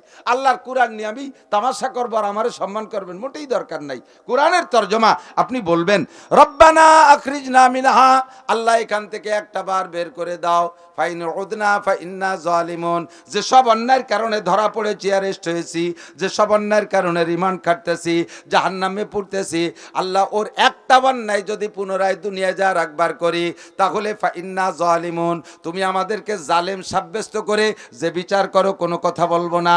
রব্বানা আবসারনা ওয়া সামিনা ফারজিনা নামাল সালিহান ইন্না মুকিনুন, এই কথাগুলো দুনিয়া উলামায়ে কিরাম বলেছিল, সেদিন একিন করি নাই, বিশ্বাস করি নাই, এখন তো সবই চোখের সামনে দেখি, একটাও মিথ্যা না। এই তো জান্নাত, এই তো জাহান্নাম, এই তো হুতামা, এই তো লাজা, এই তো ওয়াইল, এই তো ফিরদাউস, এই তো জান্নাতুন নাঈম, সব তো দেখতেছি। জান্নাতীরা জান্নাতে যে আনন্দ করতেছে চোখের সামনে দেখা যাচ্ছে। জান্নাত আর জাহান্নামকে আবার আল্লাহ পাক এমন ভাবে সেট করবেন, সেট করে রেখেছেন যে জান্নাতীরা জান্নাতে থেকে জাহান্নামীদেরকে দেখবে, আর জাহান্নামীরা জাহান্নামে বসে জান্নাতীদেরকে দেখবে। কেন করবেন? জান্নাতীরা জান্নাতে থেকে জাহান্নামীদের অবস্থা দেখলে তাদের জান্নাতের স্বাদ আরো বেশি উপলব্ধি হবে। ভালো করে ক্ষুধা না লাগলে খাবারের মজা টের পাওয়া যায় না, কথা কয় না। জীবনে যত ভালো খানা খাইছেন, যত ভালো খানা খাইছেন, কোন দিন ইফতারির চাইতে মজা পাইছেন কোন? কারণ এইরকম সাইজ মতো কি দিয়ে তো লাগে না অন্য সময়, ঠিক না? সাইজ মতো কি দিয়া। আর আগের আমরা মুরব্বীরা সাক্ষী দেন, পোলাপান বুঝবে না, এই জামানার পোলাপানরা অভাবের কথা, আপনাদের অভাবের কথা বললে এরা বুঝবে না। কমপক্ষে বাংলাদেশ স্বাধীনের পরে যে অভাব দেখেছেন, আটাশ যাও, কুড়োস যাও, কুড়োর দাফড়া মনে আছে না, ডাবের ভাত, ডাবের খই, চিনের চালির ভাত, কতটা খাইছেন। রাস্তার পাশের বুনো কচু সাপ করতে শুয়োর লাগতো না, ও আমরাই খুঁজে খুঁজে নিচ্ছে, কচুতি কুল পায় না, মানে আজ খুঁজে গেছি এক সপ্তাহ পর আবার তার ভাষা খুঁজে বেলাইছে। কচুতি তোকে বোধ বুদ্ধি আছে, একটু হওয়ার সুযোগ দে। এই বুনো কচু উঠোই আইনা, এর মুখি মুতা উঠোই আইনা তেতল দিয়ে খাটার আইন দিয়ে অক্ত কাটাইছেন, এরম মানুষ আছেন না নাই? আমি খেয়েছি, তার আপনারা কেউ স্বীকার না করলে কিছু আসে যায় না, খেয়েছেন বহুত জনে। এখন কি সেই অভাব আছে? সে সময় ওক্তের ওক্তের যে ভাতগুলো খাইতেন, বলেন তো কি পরিমাণ ভালো লাগতো। এখন যে গল্প দেন যে বউরে কন 5 কেজি তেল আনিয়ে দেয়, তুমি এক সপ্তাহে শেষ হয়ে যায়। আর আগে আটের তে আব্বা 1 পোয়া তেল আনতো, তাই দিয়ে মা সপ্তাহ ভরিয়ে আনতো, তাই কি ভালো লাগতো। এ ভালো লাগা ওই তেলের কেরামতি না, বাড়িরটা তেলের কেরামতি না, কেরামতি হলো ভ্যাটের কেরামতি। কি দিয়ে লাগানো থাকতো সাইজ মতো, যার কারণে তেল দিক আর না দিক সেদ্ধ দৌড়িয়ে দিলে সাইলি বেলাই দিতেন খাইয়ে, ঠিক না? আর এখন কি দিয়ে লাগে? আটা দেন বিস্কুট খান, আটা দেন টোস্ট খান, এনে যান চা খান, ওখানে যান কেক খান, ওখানে যান আরেকটা খান, খাতি সে মেশিন চালুই রয়েছে, খাইকল মানুষ হয়ে গেছে, এটা খাইকল, খাইতে চালে থাকে। ওক্তর আগে কতটা খাইয়েও কিদের পাইন মেরি ছেড়ে দিতেছে। এরপরে সংসারে রান্না হয়, তাই ওক্তলি একটু থালবাটি নিয়ে বসতে হয়, তাই দায় ঠেইয়ে বসে, নইলে খাওয়ার বাড়ি চাহিদা নাই। অভাব নাই দুনিয়ায়, ঠিক না? অভাব নাই দুনিয়ায়, দুনিয়ার থেকে অভাব চলে গেছে। আল্লাহু আকবার। কি কথা বলতে যে সরে চলে আসছি, কিয়ামতের ময়দানে আপনি সবগুলোই দেখবেন। দুনিয়ায় যত অভাব, দুনিয়ার যত কষ্ট, এই কষ্ট যা বলতে চাইছি সেটা হলো জান্নাত আর জাহান্নাম। ক্ষুধা ভালো না লাগলে খাদ্যের মজা পাওয়া যায় না। ঠিক না? জাহান্নামীদের ওই দুর্গতি চোখ দিয়ে না দেখলে জান্নাতের যে বিশাল মজা, যে নিয়ামত, এই নিয়ামতের পূর্ণ স্বাদ উপলব্ধি হবে না, অনুভূত হবে না। এর কারণে আল্লাহ তাআলা চোখের সামনে দেখাবে, দেখ ওই যে জাহান্নামীরা কি করতেছে, তার এগেনস্টে তোরা কত সুখী আছিস, এদিকে সুখটা বেশি হবে। আর জাহান্নামীদের সামনে আবার জান্নাত খোলা থাকবে, ওরা ওই জায়গা থেকে দেখবে। দেখবে কি জন্য? যে ওরা ওইভাবে কষ্ট করে আর এরা এরকম শান্তিতে আছে, এদের শান্তি দেখলে ওদের কষ্ট আরো বেড়ে যাবে। সেই সময় বলবেন রব্বানা আবসারনা ওয়া সামিনা, এই তো চোখ দিয়ে দেখতেছি আর কানেও শুনতেছি। ফারজিনা নামান সালিহান ইন্না মুকিনুন, আরেকটা বার তুমি বাটিয়ে দাও। এখন আমাদের শতভাগে কিন হয়ে গেছে, বিশ্বাস হয়ে গেছে। আল্লাহকে এরে একিন কয় না, এরে বিশ্বাস কয় না। দেখে বিশ্বাসের নাম বিশ্বাস না, দেখা তো দেখা, না দেখার পর যদি কথা মেনে নাও তার নাম বিশ্বাস। ঠিক না? আমি বললাম প্রধানমন্ত্রী চলে আসছে টুঙ্গিপাড়া, এ কথা শুনে যদি বিশ্বাস করেন তার নাম বিশ্বাস। কই ওই এর মধ্যে আসে, এরবারে নিজে চলে গেছেন, যাইয়ে দেখছেন, সত্যি সত্যি যদি আইসে থাকে দেখছেন, তাহলে কি এর এবার কি আর বিশ্বাস কয়নি? কি এর এ তো দেহে বেলাইছেন। ঠিক না? জান্নাত দেখি নাই, জাহান্নাম দেখি নাই, আল্লাহ দেখি নাই, পুলসিরাত দেখি নাই, হাসর দেখি নাই, নাসর দেখি নাই, কবর আযাব দেখি নাই। তবে নবী পাক বলেছেন, কোরআনে কারিমে বলেছে, হাদিসে বলেছে, আমার বিশ্বাস আছে না নাই? এর নাম বিশ্বাস। তুমি কবরে যাওয়ার পরে, জাহান্নামে যাওয়ার পরে দেখে বিশ্বাস, ওই বিশ্বাসের 5 পয়সার ভ্যালু নাই দোস্ত। যদি বাঁচতে হয় তাহলে এক্ষুনি ঈমান তৈরি করো। এই ঈমান যার আছে তাকে বলা হয় মুমিন। তারে কি কয়? মুমিন। মুমিনের বাংলা হলো ঈমানদার, বিশ্বাসী। আল্লাহ পাক রব্বুল আলামিন আয়াত খেয়াল করেন, মক্কায় থাকতে আল্লাহ হিজরতের আগের জিন্দেগিটা হুজুরের, এর নাম হলো মক্কি জিন্দেগি। হিজরতের পরে যে জিন্দেগিটা, এর নাম মাদানী জিন্দেগি। খেয়াল করছেন তো? মদিনায় যায়, হিজরত করে যাওয়ার পরে কি হুজুর কখনো মক্কায় আসছে কিনা? অবশ্যই আসছে। হজ করতে আসছে, উমরা করতে আসছে, আসছে না? তো মদিনায় হিজরত করে যাওয়ার পরে মক্কায় আসলেও বেড়াইতে আসছে, হজ উমরায় আসছে। মক্কায় আসার পরে যদি কোনো আয়াত মক্কায়ও নাজিল হয়েছে, তবুও সে আয়াতের নাম মাদানী আয়াত। সে আয়াতের নাম কি? মাদানী আয়াত। হিজরতের পরে নাজিল হয়েছে, তাই মক্কায় এসে নাজিল হলে তার নাম মাদানী। আর হিজরতের আগে যদি হুজুর তায়েফ গেছে, তাবুক গেছে, এম্বু গেছে, বিভিন্ন শহরে গেছে, জিদ্দায় গেছে, এমনকি যদি মদিনায়ও যেয়ে থাকে, ওই জায়গা যাওয়া অবস্থায় যত আয়াত নাজিল হয়েছে সব আয়াতের নাম মক্কি আয়াত। এবার মক্কি আয়াতের ভিতরে আল্লাহ তাআলা হিজরতের আগে আল্লাহ পাক কোরআনে কারিমের ভিতরে মানুষকে ডাক দিয়ে কথা বলার জন্য যে শব্দটা ব্যবহার করেছেন সেটা হলো ইয়া আইয়ুহান নাস, হে মানব জাতি। ইয়া আইয়ুহান নাস মানে হে মানব জাতি। মানব জাতির মধ্যে মুসলমান আছে, অমুসলমান আছে, সবই আছে মানব জাতি। আর মক্কা থেকে মদিনায় হিজরত করে যাওয়ার পরে যে আয়াতগুলো নাজিল হয়েছে, তন্মধ্যে আল্লাহ তাআলা মানুষকে যদি ডাক দেওয়ার উদ্দেশ্য করেছেন, তাহলে ভাষা ব্যবহার করেছেন ইয়া আইয়ুহাল্লাযীনা আমানু, হে ঈমানদারগণ, বাংলা তর্জমা। আর এর তাত্ত্বিক তর্জমা হলো, হে অন্ধ জগতের অটল বিশ্বাসী পাগলরা, দুনিয়ায় বসে তুমি আল্লাহকে দেখো নাই, আখিরাত দেখো নাই, তুমি আছো অন্ধ জগতে। একজন জন্ম অন্ধ মানুষ যেমন দুনিয়ার কিছুই দেখে না, তুমি দুনিয়ায় আছো, আখিরাতের কিছুই দেখো না। কাজেই তোমাকে বলা হয় অন্ধ জগতের মানুষ। তুমি অটল বিশ্বাসী, তুমি অটল বিশ্বাসী, তুমি আল্লাহকে বিশ্বাস করেছো আমার দিক, তুমি আল্লাহকে এমন ভাবে বিশ্বাস করো, আখিরাতকে এমন ভাবে বিশ্বাস করো, কোরআনকে এমন ভাবে তুমি বিশ্বাস করেছো। যদি আমার বিশ্বাসের দিক তাকান, আমার দিক তাকান, আপনাদের কেউকে যদি বলা হয় তোমাকে জাতিসংঘের মহাসচিব বানাই দেওয়া হবে, জাতিসংঘের মহাসচিব বানাই দেওয়া হবে, তুমি শুধু বলবা আল্লাহ নাই আর রসুল মিথ্যা, এ কথা কি বলতে রাজি? কথা বলেন রাজি? শুধু জাতিসংঘের মহাসচিব না, গোটা পৃথিবীর ভূখণ্ড দলিলও যদি আমারে করে দেয় স্থায়ীভাবে, আমার মরণ কাল পর্যন্ত আমাকে দলিল করে দেয়, সারা দুনিয়ার মালিক তুমি, তুমি শুধু বলবা আল্লাহ নাই রসুল নাই, আখেরাত ভুয়া, উলামায়ে কেরাম যা বলে কোরআন কিতাব সব মিথ্যা কথা, এ কথা আমি জীবনেও বলতে রাজি না। আমাকে 100 বার মারবে, 100 বার শহীদ করবে, 100 বার আবার জীবিত করবে, তবুও প্রত্যেকবার জীবিত হয়ে বলবো লা ইলাহা ইল্লাল্লাহ মুহাম্মাদুর রাসূলুল্লাহ। আল্লাহ আমার রব, ওই রবই আমার সব। বলেন আল্লাহ আমার রব, ওই রবই আমার সব। আমি দুনিয়ার কেউকে মানি না, আল্লাহ আমার রব, আমি আখিরাতকে মানি। আল্লাহ পাক বলেন তুমি অন্ধ জগতের অটল বিশ্বাসী পাগল। প্রমাণ করেছে গতকাল ঢাকায়, কাল না আগের দিন, কালকে 12 তারিখ চলে গেছে, 12 তারিখ গতকাল শনিবার। আমরা যাই নাই তাই অনেকে তারিখ নিয়ে ঠেলাঠেলি হতেছি। ঢাকার আরে গতকালকে হয়ে গেছে না, march for Gaza, march for Gaza. সর্বদলের মানুষ, আওয়ামী লীগ, বিএনপি, জামাত, জাতীয় পার্টি, কোনো দলের মানুষ বাকি নাই। আল্লাহর রহমতে এই পরিমাণ মানুষ ঢাকার বুকে কোনো প্রোগ্রামে জমা হয় নাই। ওই যে সমন্বয় যা কয়, যত মিটিং মিছিল বলুক, গতকালকের পরিমাণ হয় নাই। এই পরিমাণ জনসমাবেশ বিশ্বের বিভিন্ন প্রান্তে প্রান্তে হচ্ছে। এমন মানুষ শিকারে গিয়েছে যে কোনোদিন নামাজ পড়ে নাই, তবু আল্লাহর মোহাব্বতে, নবী পাকের মোহাব্বতে, গাজা ফিলিস্তিনের মুসলমানদের দরদে দরদি হইয়া ওই ময়দানে যে স্লোগান, হাতে পতাকা, সারা পৃথিবীতে চলতেছে। আজকেই মাত্র সবে মাত্র ট্রাম্পের সিদ্ধান্ত চেঞ্জ হয়ে গেছে, বলেন আলহামদুলিল্লাহ। ট্রাম্প নেতানিয়াহুকে বলছে তুমি 3 সপ্তাহের ভিতরে স্থায়ী যুদ্ধবিরতির ব্যবস্থা করো।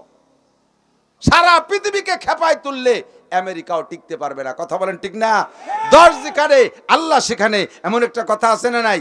10 জন মোমেন যেখানে আল্লাহ সেখানে। সারা পৃথিবীর মুসলমানরা এ তো গেছে আংশিক। আমার বাংলাদেশের 16 কোটি মুসলমানের 1 কোটিও যাই নাই। লাগলে আমরা 16 কোটি যাইতে রাজি আছি না নাই? এখন যদি ফিলিস্তিনে যাওয়ার পথ খুলে দেওয়া হয়, কোনো ব্যবস্থা বিনা পয়সায় নয়, আমার ভিটে কাটা জায়গা জমি যা কিছু আছে বিক্রি করে ইনশাআল্লাহ যেতে রাজি আছে না নাই? আমি অন্ধ জগতের অটল বিশ্বাসী পাগল। ইসলাম ছাড়া অন্য কোনো ধর্ম নয়, ইসলাম ছাড়া অন্য কোনো ধর্ম নয়, আল্লাহ ছাড়া কোনো মাবুদ নাই। নবী মুহাম্মদুর রাসূলুল্লাহ সাল্লাল্লাহু আলাইহি ওয়াসাল্লাম ছাড়া কিয়ামত পর্যন্ত আর কোনো নবীর প্রয়োজন নাই। ঈসা নবী ছিলেন সত্য, তার শরীয়ত বিলুপ্ত হয়ে গেছে, সেটা রহিত হয়ে গেছে। নবী মুসা আলাইহিস সালাম সত্য নবী ছিলেন, তার শরীয়ত রহিত হয়ে গেছে। কিয়ামত পর্যন্ত চলবে দ্বীনে মুহাম্মাদি সাল্লাল্লাহু আলাইহি ওয়াসাল্লাম। আমার নবীকে যে নবী বলবে না, আমার নবীর শরীয়ত যে মানবে না, আমার জান দিয়ে মাল দিয়ে আমি তার সাথে লড়াই করতে প্রস্তুত আছি না নাই? নামাজ পড়ি, রেগুলার নামাজ পড়ি। নামাজের কথা কোরআন শরীফে আসছে 82 বার। কত জায়গায়? 82 জায়গায় নামাজের কথা আসছে। তো 82 জায়গায় আসছে বিদায় বিষয়টাকে আমি অত্যন্ত গুরুত্ব দেই। যদি নামাজ অত গুরুত্বপূর্ণ না হতো তাহলে আল্লাহ এতবার বলতেন না। যে কথাটা সমাজের ভিতরে বেশি প্রয়োজন, মিটিংয়ে বসলে সেই কথাটা ঘুরে ঘুরে বারবার বলে না, সেটা বারবার বলে, কারণ ইম্পর্টেন্ট কথা। নামাজটা ইম্পর্টেন্ট ইবাদত, বিদায় আল্লাহ তাআলা 82 বার উচ্চারণ করেছেন, বাবা বান্দা নামাজ পড়, আকিমিস সালাত, আকিমুস সালাত, তুকিমুস সালাত, আকিমিস সালাত, তুকিমুস সালাত, বিভিন্ন ভাষায় বলেছে নামাজ পড়ো। তাহলে বোঝা যায় নামাজ গুরুত্বপূর্ণ। তাহলে এর চেয়ে বেশি যে বিষয়টা আলোচিত ওটা আরো গুরুত্বপূর্ণ। বুঝতে পারি নাই আমি? এর চেয়ে গুরুত্বপূর্ণ না হলে সেটা আরো বেশি আলোচনা হতো না। জিহাদের আলোচনা আছে 682 বার। কোরআন শরীফে জিহাদের আলোচনা কতবার? 682 বার। নামাজ 82 বার যদি এত গুরুত্ব বহন করে, এর চেয়ে আরো 600 বার বেশি হয়েছে জিহাদের আলোচনা। তাহলে জিহাদ গুরুত্ব রাখে কি রাখে না? আজকে আমরা মুসলমানরাই জিহাদরে এমন ভাবে নিষ্ক্রিয় করে দিয়েছি। না এগুলো বলা যাবে না, এগুলো বললি Donald Trump, Netanyahu, Joe Biden ওনরা দুঃখ পাবে। ওনরা বলে যে জিহাদের আলোচনা এগুলোর সন্ত্রাসী আলোচনা। গাজাখোর আওয়ালের দল পশ্চিমে গডফাদারকে পাঁচাটা হইয়া নিজের ইমান ইসলাম আখিরাতকে ধ্বংস করে দিয়েছো। মধ্যপ্রাচ্যের ওই দাতালগুলো, মুনাফেকগুলো যেমন হয়ে গেছে, মুসলিম কান্ট্রির বড় বড় পদ দখল করে কুলুদ দল তেল বেচে খাইয়া আকাশে যাইয়া তারা স্থান নিচ্ছে, তাদের দেশে জমি কিনতেছে, আল্লাহর দেয়া সম্পত্তি তাদের পায়ের নিচে তেলে ভরা। এই তেল খনি বিক্রি করে তেল বেচে কুলুরা না, এই কুলুরা এখন আকাশে উঠে গেছে। এই কুলুদ দল এখন আমেরিকার মাইয়ে বিয়ে করে, বাজার করতে আমেরিকা যায়, লন্ডন যায় চা খাতি। চা যে জায়গায় দিয়ে যায়, বাংলা তো কতিবারই নিউজের মধ্যে, ফেরেশতারা সেই জায়গায় দিয়ে কাপ দিয়ে চা ঢালবে, সেই দিন খায় চা কারে কয়। এই রিসেপ তাইবের দোকান, তার এত ভক্ত, আমি অত্যন্ত প্রশংসা করেছি। সে সবচাইতে বড় করছে জনসমাবেশ করে সর্বপ্রথম ইসরায়েলি পণ্য ত্যাগ করার পরামর্শ সে দিয়েছে। আমার দেশ থেকে ইসরায়েলি পণ্য আমি পরিহার করলাম, বিশ্বের মুসলমানরা ইসরায়েলি পণ্য পরিহার করো, বাণিজ্য সম্পর্ক ছিন্ন করো। আমি কূটনীতিক উঠেই নিয়ে আসছি, ওদের সাথে আমার কূটনৈতিক সম্পর্ক নাই। বাহ্যিকভাবে এমন সুন্দর বক্তব্য দিয়ে সারা পৃথিবীর মুসলমানের কাছে দোয়া নেছে আর প্রশংসা নেছে, অথচ কাম করছে কি জানেন? সবচাইতে বেশি ইসরায়েলের তেল দেশে তুরস্ক, এখনো দিয়ে যাচ্ছে। এবং যুদ্ধের অস্ত্র বানানোর জন্য অস্ত্রের যে অংশ, অস্ত্রের যে পার্টসপাতি এবং মাল ম্যাটেরিয়াল সবচেয়ে বেশি দিয়ে যাচ্ছে তুরস্কওয়ালা। হ্যাঁ, ওরা শালা বেটা শালা করলে তো আপনি ফুবো জান হয়ে যান, ওর কুটুম্বিতেই হবে না ওর সাথে কোনো কথা। কন মুনাফেক আর সৌদির প্রেসিডেন্ট, আরে তুই মক্কা মদিনার মালিক, সৌদির বাদশা হইয়া যদি এখনো পর্যন্ত সৌদি বিশ্ব নবী মুহাম্মদ রাসূলুল্লাহ তোর দেশের মাটির নিচে শুয়ে আছে, সেই নবীর দেশে মাতুব্বারি করবি, ওদিকে মুসলমান মার খাবে, আর তুই আমেরিকার পাঁচাটা গোলাম হয়ে থাকবি। আল্লাহর কাছে যেতে হবে, নবী পাকের সামনে দাঁড়াইতে হবে তোকে। কথা বলুন ঠিক কি ঠিক না? আমরা বাংলাদেশি অনেক দূরে পড়ে গেছি। পাশা যদি হতো তাহলে কবে আইটি চলে যেতাম গামছা ভরিয়ে পানি জবাইয়া, ঠিক না? অস্ত্র লাগতো না, বটি আর কাশি খুন্তা কুড়াল নিয়ে কেড়াল নিয়ে নামিয়ে পড়তাম আমরা তো এই অভ্যাস আছে আমাদের। এদের স্বাধীনতা যুদ্ধ করেছে যারা মুরব্বীরা, তাদের হাতেও তেমন কিছু ছিল না। এরা দাও কাশি খুন্তা কুড়াল আর চৈতে ডেলা দিয়ে গাওয়াইয়া বিমান ফেলাইছে, পাকিস্তানিকে বাড়ি দূরে ফেলাইয়া এই সামান্য ছোট্ট বাংলাদেশ স্বাধীন করেছে। আমাদের সে স্বভাব আছে, একটু দাওয়াত দিই আয়, একটু দাওয়াত দিই আয়, কেড়ালির বাড়ি তো খাইস নেই। আমার কাশিয়ানি হুজুর ছোট একটা গল্প কইতো মাঝে মাঝে, আল্লাহ একবার কয় কি, একবার টাবুরে নৌকোয় উপারের থেকে গোবরডাঙ্গা বরাবর টাবুরে নৌকোয় উপারের থেকে এবার আসতেছি, তো বড় গণিত থেকে এদিকে আসতেছে গোবরডাঙ্গা দিক, নৌকোয় দিয়ে মাঝখানে নদী দিয়ে মেলাখানিক আসা লাগে। তো এর মধ্যে দেই যে স্টিমার আইছে, স্টিমার তো দেখছেন, যারা দেখছেন স্টিমার, বড় স্টিমার শিবলি জাহাজ। এখন ওই শিবলি জাহাজের এমনিতে যে ঢেউ হয়, ফাঁসের অনেক ছোট নৌকো, সেই ঢেউ তিনি ডুবে যেত, বুড়িয়ে যেত। এখন সেই স্টিমারের যদি সামনে পড়ে তলে পড়ে যায় তাহলে কেমন হয়? কন এখন তো হুজুরও দোয়া কালাম পড়া শুরু, হুজুর যা বলছে দোয়া কালাম পড়া শুরু করে দিয়েছি, আজকে মরা ছাড়া উপায় নেই। সাথে মহিলারা সাতরাতি পারে কি পারে না জানিয়ে, পারলিও দুই তিনটে নিয়ে কিভাবে কি দিয়ে কি আরবো। শেষে বয়তে পারছি নি, মা টাবুরে মাঝিও তো ভয় পাচ্ছে, সে টাবুরে মাঝি বইটিয়ে দিয়ে এই স্টিমারে এইরকম দেখাচ্ছে, তার মানে সরো আমি ঠেয়াতে আমি বাড়ি উঠতেছি না, তুমি ওই পারে। তো এই স্টিমার আলারও ব্রেক টেরে করে কোনো মতে ব্যাগ গিয়ার টিয়ার দিয়ে কাটাইয়া ওই টাবুরিয়া নৌকো বাসায় দিয়েছে। বাসায় দেওয়ার পর তো সবাই খুশি। তো এবার টাবুরিয়া মাঝি আলা হুজুর রে কয়, হুজুর দেখছেন টাবুরিয়া মাঝির বৈঠের বাড়ির ভয় স্টিমার আলাও করে, এই যে বৈঠের বাড়িতে আছে ও সেই ভয়তে সরিয়ে গেছে। তো বাংলাদেশিকে কেড়ালির বাড়ির ভয় সব কামান আলার করা লাগবে ইনশাআল্লাহ। কথাক্ষণ ঠিক না? আমরা নামতে রাজি। ওরা তো বিলাসিতায় ভরি গেছে এমন ভাবে, ওরা আন্দোলনই বোঝে না, আন্দোলনই বোঝে না। কারণ জায়গায় বসে বস্তা ভরা তেল বেচার টাকা দিচ্ছে, জায়গায় বসে আরামে খাচ্ছে। কি দরকার আছে সুহি খাতি বুতি কি লেছে নাকি এত লাভালাভি করবো? আমাকে রাজা যা করে করি বেড়েগ। ইনশাআল্লাহ আমরা রাজার অপেক্ষা করি না, আমাদের রাজা আল্লাহ কামুল হাকিমিন, আমাদের নবী মুহাম্মদ রাসূলুল্লাহ।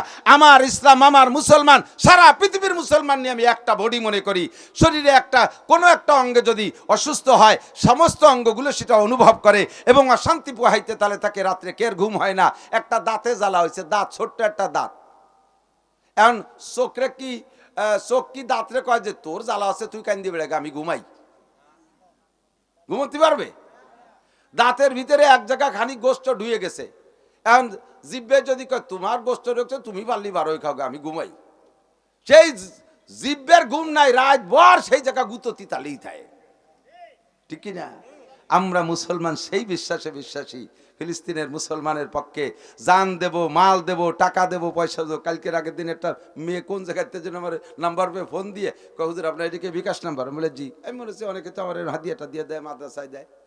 কয় যে 2000 টাকা পাঠাচ্ছি, বলেই পাঠাই দিচ্ছে। দিয়ে কয় কি হুজুর এই 2000 টাকা যে কোনোভাবে একটু ফিলিস্তিন পাঠানোর চেষ্টা করেন। আজকে সে বেরোইয়ে ব্যাগের মধ্যে রাখছি, দিয়ে দেবো যে এটা ওমর ফারুকের কাছে, অলিউল্লাহর কাছে। আমাদের এপাশ থেকে সোহাইব ইব্রাহিম সাহেব, ভবানীপুর হুজুর, ওনাদের মাধ্যমে একটা চ্যানেল আছে, আল্লাহর রহমতে টাকা পৌঁছে যাচ্ছে জায়গা মতো, ওমান এবং কাতারের মাধ্যমে পাঠানো যাচ্ছে। এরপরে মহিলাকে হুজুর মহিলাদের কি ও জায়গা জেহাদে যাওয়ার কোনো পথ খুলছে নাকি? কেন কয় যে আমি যাব, আমার একটা মেয়ে আছে, মার কাছে তুই আমি যুদ্ধ করতে যাব। পাগল হয়ে গেছে। সে দেখছে ফেসবুকে আসছে, ছবি আসছে, একটা ফিলিস্তিনি মহিলা, ছোট্ট ছোট্ট বাচ্চা একটা কোলে, এই বাচ্চাটা কোলে ইতিমধ্যে অবস্থায় মহিলা গর্ভবতী, গর্ভ ডেলিভারির জন্য কোথায় যাবে জায়গা খুঁজে পাচ্ছে না, কোনো মানুষ নাই, তার স্বামী নাই, স্বামী শহীদ হয়ে গেছে, মা বাপ শহীদ হয়ে গেছে, উপরের বড় বড় সন্তানরাও শহীদ হয়ে গেছে, ছোট্ট কোলেরটা শুধু সাথে নিয়ে দৌড়ে বেড়াচ্ছে পাহাড়ের উপরে, ছোট্ট টিলা পাহাড়ে মরুভূমির ভিতরে যায়, সেখানে এভাবে মুড়ামুড়ি করতেছে। নিজের বাচ্চা তো কোনো মহিলা নিজে ধরতে পারে না, নিজের ডেলিভারি তো নিজে, বাচ্চা তো ধরার একজন দাত্রী লাগে, দাত্রী নাই, এভাবে উলট পালাট করে কাঁদতেছে, চিল্লাচ্ছে, কোনো মানুষ তার পাশে নাই। এইটা কোন মানুষ সহ্য করতে পারে? কোনো পুরুষও সহ্য করতে পারে না। আর মহিলারা তো মহিলাদের এই দরদ বোঝে, তাই কয় হুজুর আমি সচক্ষে দেখেছি ছবিটা, আমার মনে চাইতেছে আল্লাহ যদি এবারে যাইতে দেয় আমি কমপক্ষে দাত্রীর কাজ হলিয়ে এই কাজ করতে যাব। দেখেন তো কোনোভাবে পাওয়া যায় নাকি? মুসলমানের ভিতরে তো এরকম ঈমান থাকতে হবে, ঠিক কি না? আল্লাহ পাক এই ঈমানের বদৌলতে আপনাকে ডাক দিয়েছে কি কইয়া? ইয়া আইয়ুহাল্লাযীনা আমানু। আমি তিনটে মাদানী আয়াত পড়ছি। ইয়া আইয়ুহাল্লাযীনা আমানু দুখুলু ফিস সিলমি কাফা। হে অন্ধ জগতের অটল বিশ্বাসী ইমানদাররা, শুধু ইমানদারের দাবি করে বসে থাকলে হবে না, তোমাকে ইমানের পরে ইসলাম গ্রহণ করতে হবে। আগে হবাই বিশ্বাস করে ইমান, মোমেন, বিশ্বাস করলে হয় মোমেন, বিশ্বাস করলে হয় ইমানদার। তুমি বিশ্বাস করেছো তুমি মোমেন, এবার তোমারে মুসলমান হইতে হবে। লা তামুতুন্না ইল্লা ওয়া আনতুম মুসলিমুন। মোমেন হয়ে শুধু আসলে হবে না, আমার কাছে মুসলমানও হয়ে আসতে হবে। বিনা মুসলমানে তুই আমার কাছে আসিস না। আল্লাহ মুসলমান হতে হবে, কতটুকু মুসলমান হলে হবে? আল্লাহ কয় উদখুলু ফিস সিলমি কাফা। খেয়াল করেন, ভাষা ভাষা শোনেন, যার কারণে ওয়াজ কাজে লাগতেছে না, কি যে জ্বালায় পড়ছি। উদখুলু ফিস সিলমি কাফা, অন্তর দিয়ে শুনেন, চক্ষুটাকে আমার দিক লাগান। আল্লাহ কয় মুসলমান না হয়ে মরবা না। পরিমাণ কতটুকু ইসলামের মধ্যে ঢুকতে হবে, তোমাকে পরিপূর্ণ ঢুকতে হবে।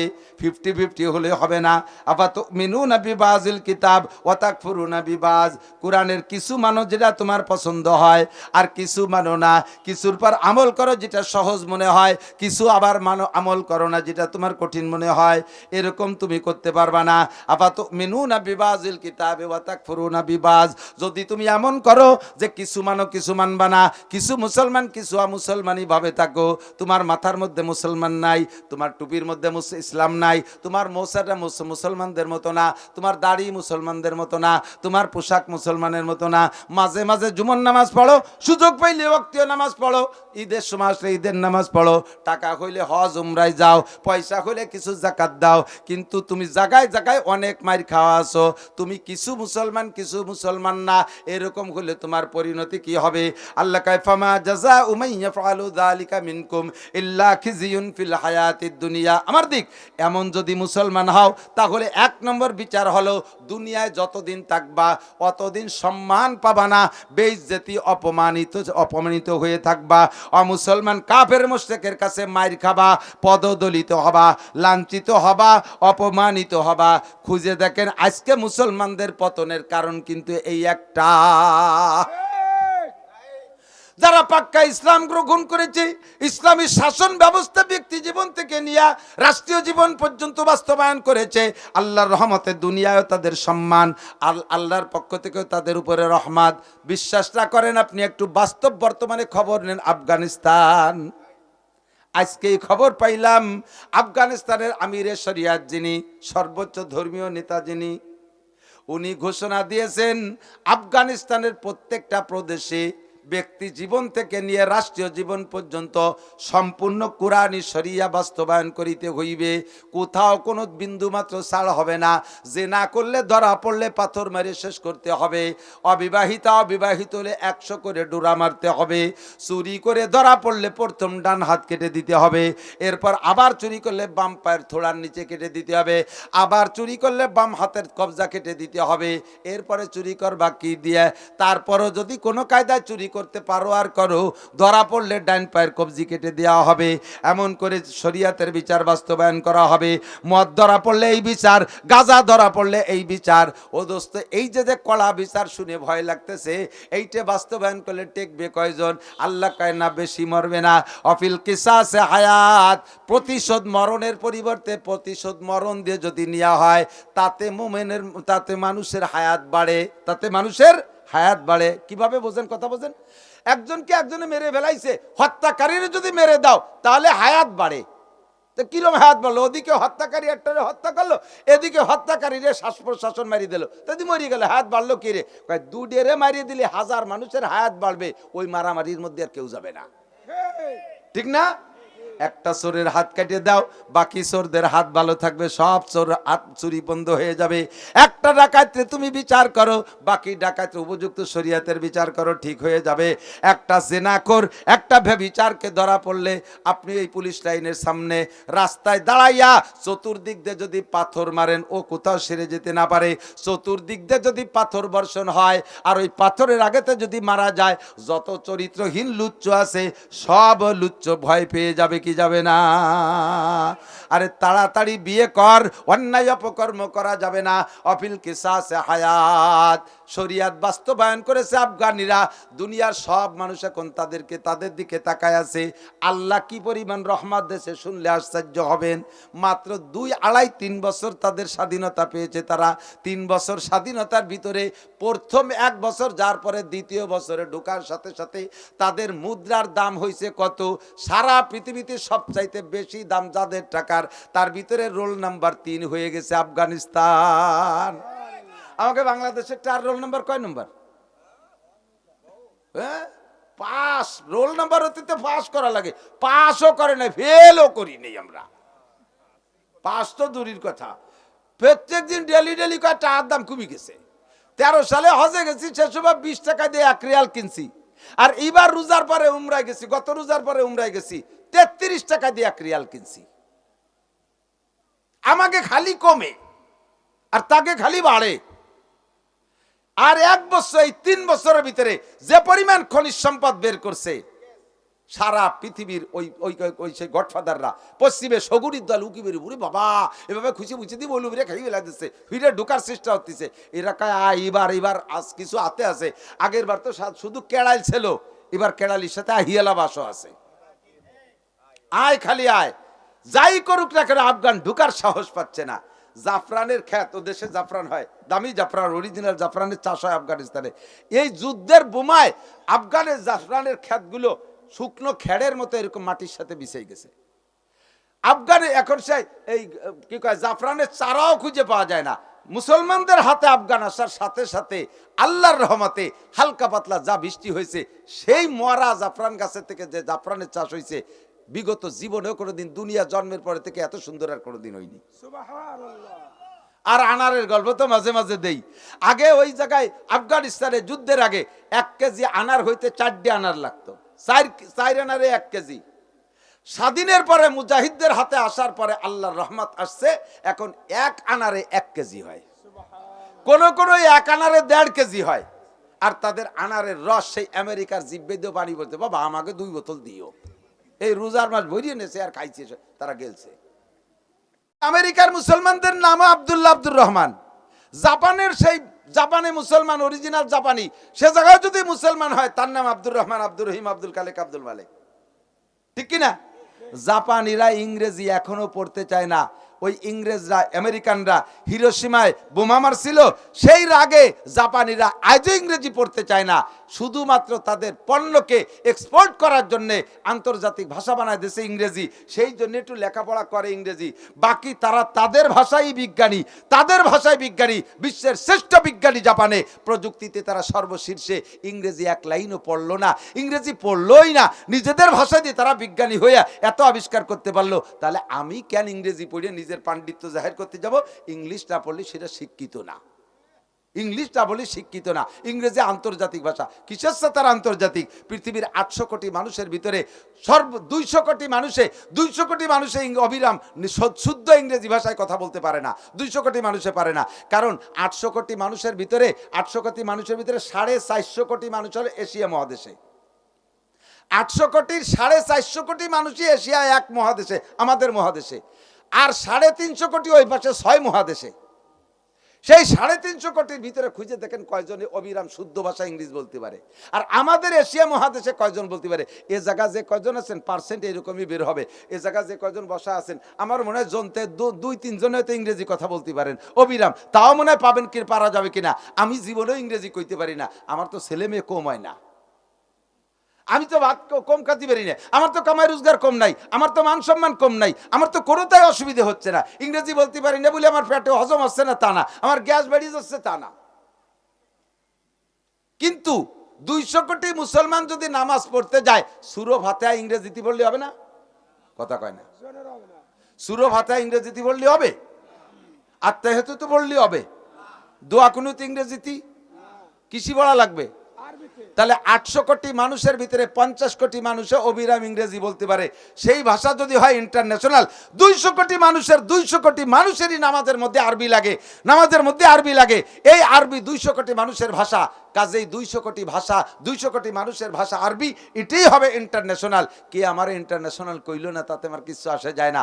আমরা মুসলমান, আমাদের ভাষা আরবি, আমাদের কবরে মুনকার নেকিরের ভাষা আরবি, মার রব্বুকা আরবি, অমাদিনুকা আরবি। ওই ইংরেজের দেশে যারা মারা যাবে তাকেও কিন্তু হোয়াট ইজ ইউর নেম ইংরেজিতে, হোয়াট ইজ ইউর ধর্ম, তুমি কোন ধর্মের, ইংরেজিতে বলবে না, বলবে মার রব্বুকা। ও জায়গাও মার রব্বুকা। ওই জাপানি মূল্যও মুসলমান অমুসলমান মার রব্বুকা। কবরের ভাষা আরবি, কোরআনের ভাষা আরবি, হাদিসের ভাষা আরবি, নবীর ভাষা আরবি, ফেরেশতার ভাষা আরবি, আল্লাহর ভাষা আরবি, জান্নাতীদের ভাষা আরবি। জোরে বলেন সুবহানাল্লাহ। কাজেই আমি ইংরেজির অত ভক্ত না, আমি ইংরেজির অত ভক্ত না।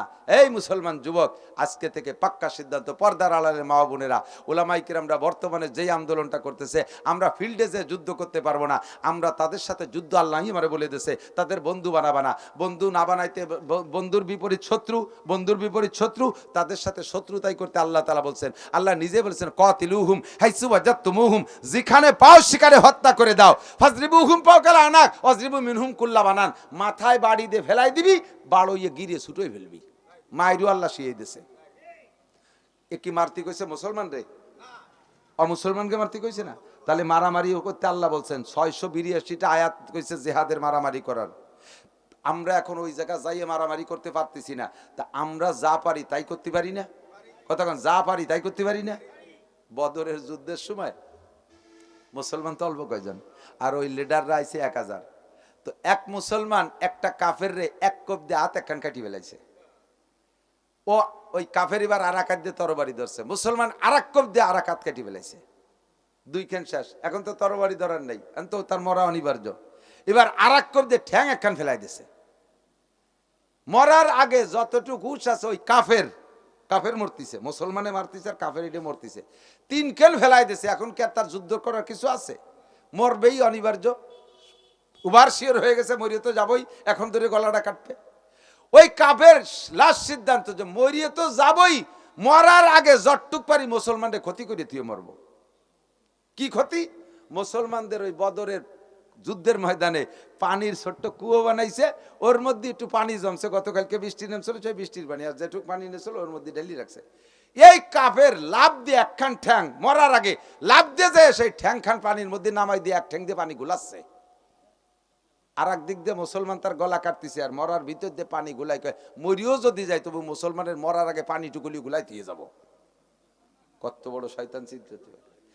আমরা এ জায়গার থেকে কিছু করতে না পারলেও, বোমা মারতে পারবো না, কিছু করতে না পারলেও 10টা টাকা হলেও পাঠাই দেবো। আরে তাও যদি না পারি, কমপক্ষে মরার আগে হলেও তোদের পানি গুলাই থিয়ে মরবো, তোদের পানি গুলাই থিয়ে মরবো।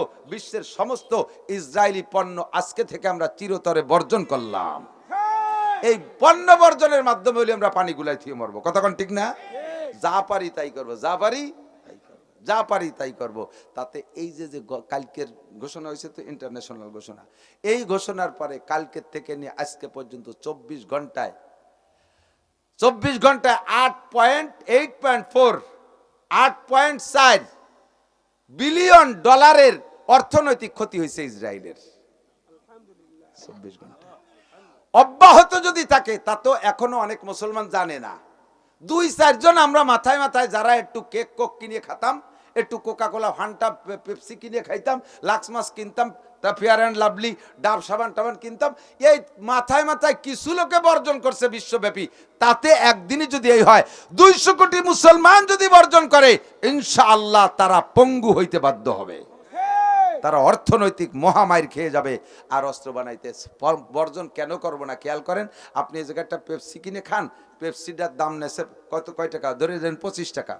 25 টাকার ভিতরে থেকে 5 টাকা ওদের ওই অস্ত্র বানানো ফান্ডে জমা দিতেই হবে। এটা অনায়াসে কম্পিউটারের মাধ্যমে চলে যাচ্ছে, এই কোম্পানি না দিলেও চলে যাচ্ছে, অনলাইনে চলে যাচ্ছে টাকা। এই 5 টাকা দিয়ে অস্ত্র বানাইয়া সেই অস্ত্র আমার আফগানিস্তান, আমার ফিলিস্তিন, গাজার মা বোনদেরকে মারিয়ে শেষ করবে।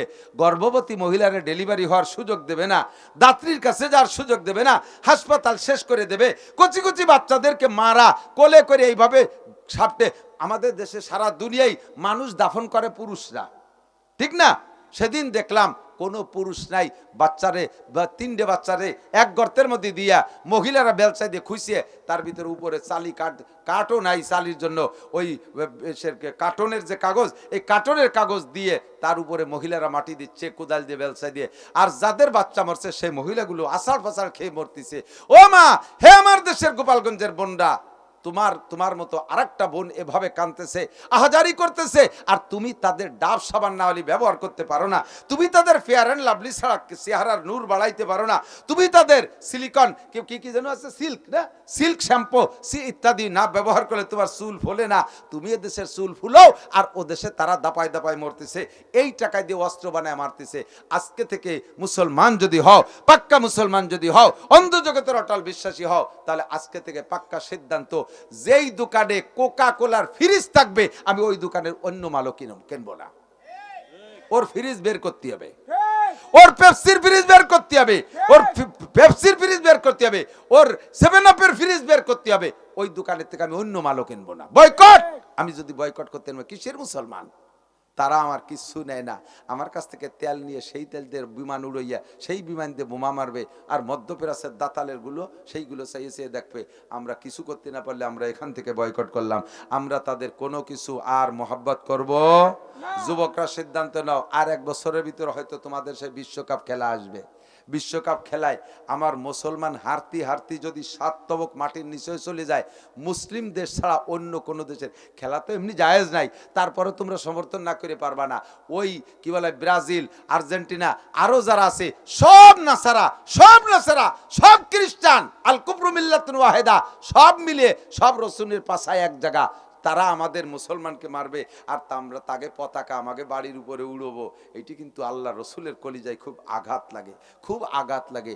তুমি ফিলিস্তিনের পতাকাটা বাড়ি আজ উড়তে পারো নাই, বাংলাদেশের পতাকার সাথে একটা ফিলিস্তিনের পতাকা বাড়ি উড়তে পারো না, আর লম্বা লম্বা 3 কিলোমিটার আর্জেন্টিনা ব্রাজিলের পতাকা টানাইছো বাংলাদেশে।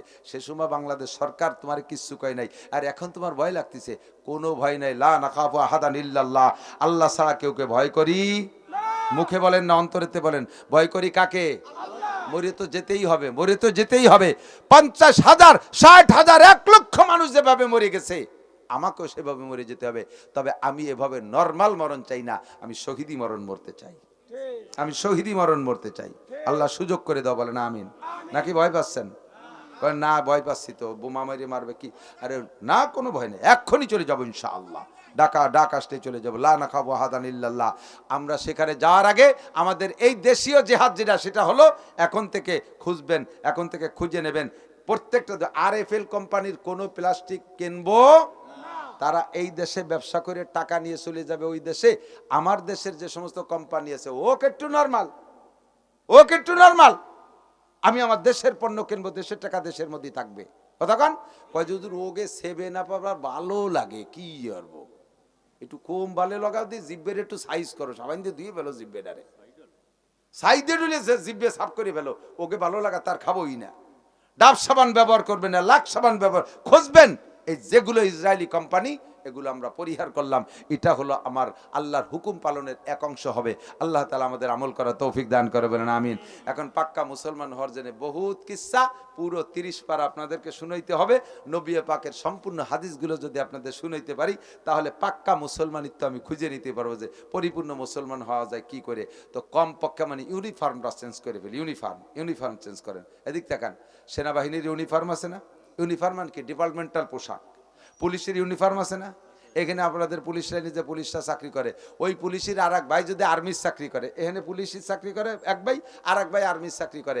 এখন এই পুলিশ যে সে দীর্ঘদিন পুলিশের পোশাক ব্যবহার করতে করতে ওই আর্মির পোশাকের পরও শখ হয়েছে, ভাই ওইটা বাড়ি আইছে, তারে কইছে যে তোর আর্মির একটা পোশাক দিদি, আমি এই পরে ডিউটি করবো। কারণ ওই আর্মির পোশাক পরিয়ে যদি এই পুলিশ লাইনে আইসে, এই পুলিশকে লাইনে দাঁড়ায়, ওরে রাখবে কথা কান গেটি ধরে বেরোয় যাও না। পাগল, ইউনিফর্ম বুঝিস নে, যা ভাবনা যা, সুস্থ হইয়ে তারপরে আসিস, ঠিক না? গেটি গুলিতে বেরোয় যাবে না। তা এখানে যদি ইউনিফর্ম ঠিক রাখা লাগে, ইউনিফর্ম ঠিক না রাখলে যদি চাকরিতে পাগল বলে খেদাই দেয়, মুসলমানের ইউনিফর্ম আছে।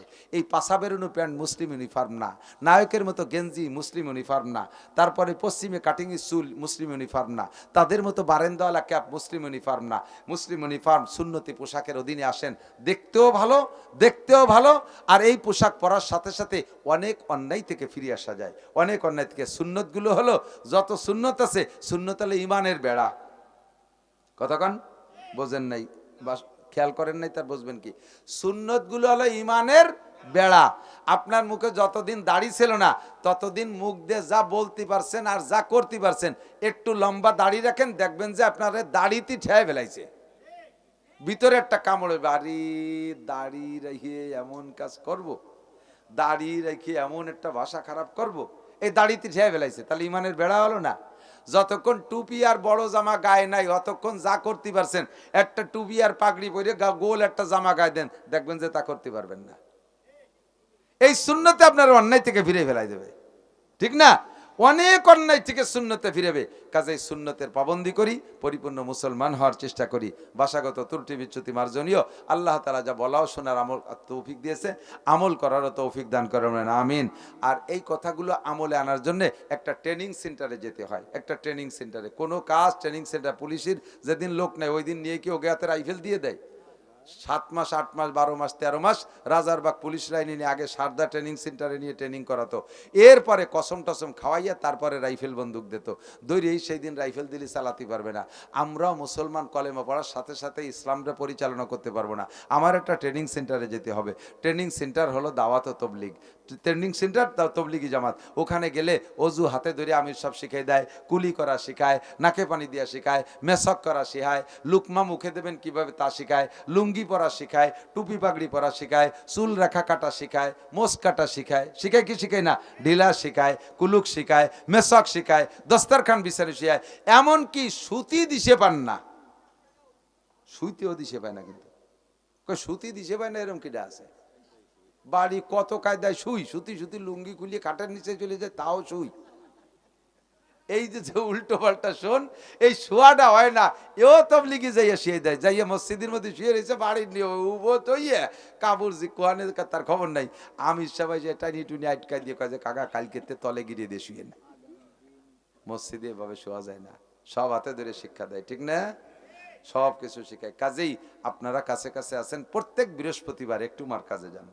আমাদের ওই যে আসল মার্কাজ হাসপাতালের সামনে যেটা পশ্চিম পাশে, ওই মার্কাজে যাবেন। ওলামাই কিরামের কাছে সাপ্তাহিকভাবে একটা রাত বয়ান শুনলে, এরপরে সেখান থেকে মাসে 3টে দিন সময় দেওয়ার অভ্যাস করেন, এরপরে বছরে একটা চিল্লে দেওয়ার অভ্যাস করেন, জীবনে একটা না 3টে চিল্লে দেন। এইভাবে টাইমটা একটু কাজে লাগান, দেখবেন যে যে কথাগুলো আমি বলতেছি মুসলমান হওয়ার জন্য, এগুলো সব উন্ডাও শিখেবে, সাথে সাথে আপনাকে প্র্যাকটিস করায় দেবে। প্র্যাকটিস না করলে কিন্তু আমলে আসে না। আল্লাহ পাক আমাদের আমল করার তৌফিক দান করেন, সবাই বলে আমিন। হুজুর আসেন, দোয়া করেন। দোয়া করো। ইকবাল নামে একজন কিডনি সমস্যা। বৈশাখী মেলা এবার হবে না? হ্যাঁ হবে না? পান্তা ভাত, গরম ভাতের দ্বারে জাতি সময় পাচ্ছি না। আর পান্তা বৈশাখীটা মুসলমানদের অনুষ্ঠান না, তা তো বলছি আমি যাবো না ওখানে। অমুসলমানদের পয়লা বৈশাখে মঙ্গল শোভাযাত্রা বুতুম পেশায় দিয়া একটু কন্যা নাউজুবিল্লাহ, পান্তা বাদ দিয়ে বছর শুরু, বছর যাবে পান্তা খাতি খাতি। কালকে যদি পয়লা বৈশাখ হয়, 14 এপ্রিল তো কালকে, খুব দামি ভালো খানা খাবেন, আদৌ এটা কোনো জরুরি না। মুসলমানের ভালো খাওয়ার দিন হলো মুহররমের 10 তারিখ। হুজুর বলেন দিনের বেলা রোজা রেখে মুহররমের 10 তারিখে রাত্রে যদি সবাই ভালো খাও, তাহলে আল্লাহ তাআলা ওয়াসাল্লাহু আলাইহি সাইরা সানাতিহি, আগামী 1 বছর আল্লাহ রুজির বরকত বাড়াই দেবে।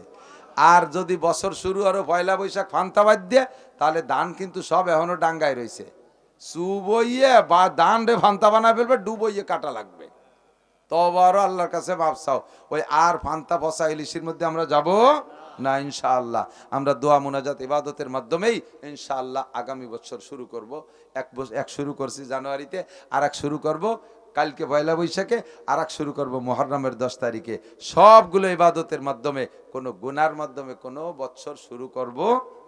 আল্লাহ পাক তৌফিক দান করুক, সবাই বলি আমিন। দুরূদ শরীফ পড়ি। আল্লাহুম্মা সাল্লি আলা মুহাম্মাদিন ওয়া আলা আলি সাইয়্যিদিনা মুহাম্মাদিন ওয়া বারিক ওয়া সাল্লিম। আল্লাহুম্মা সাল্লি আলা মুহাম্মাদিন ওয়া আলা আলি সাইয়্যিদিনা মুহাম্মাদিন ওয়া বারিক ওয়া সাল্লিম।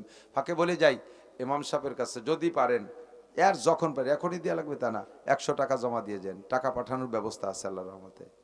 আমাদের মাস্তুল একটা গ্রুপ আছে বাংলাদেশের, তাদের মাধ্যমে ওখানে ডাক্তারি টিমও কাজ করতেছে। 2 জন ডাক্তার শহীদ হয়ে গেছে চিকিৎসা করতে, সদ্য 2 জন ডাক্তার শহীদ হয়ে গেছে ওখানে, যে শহীদ হয়ে গেছে। তো আর অন্যরা কাজ করতেছে। তারপরে এই শেখ আহমদুল্লাহর কি ফাউন্ডেশন যেন, আসুন্না ফাউন্ডেশনের মাধ্যমেও যাইতেছে, শেখ আহমদুল্লাহ এই মাধ্যমে পাঠাচ্ছে আল্লাহর রহমতে।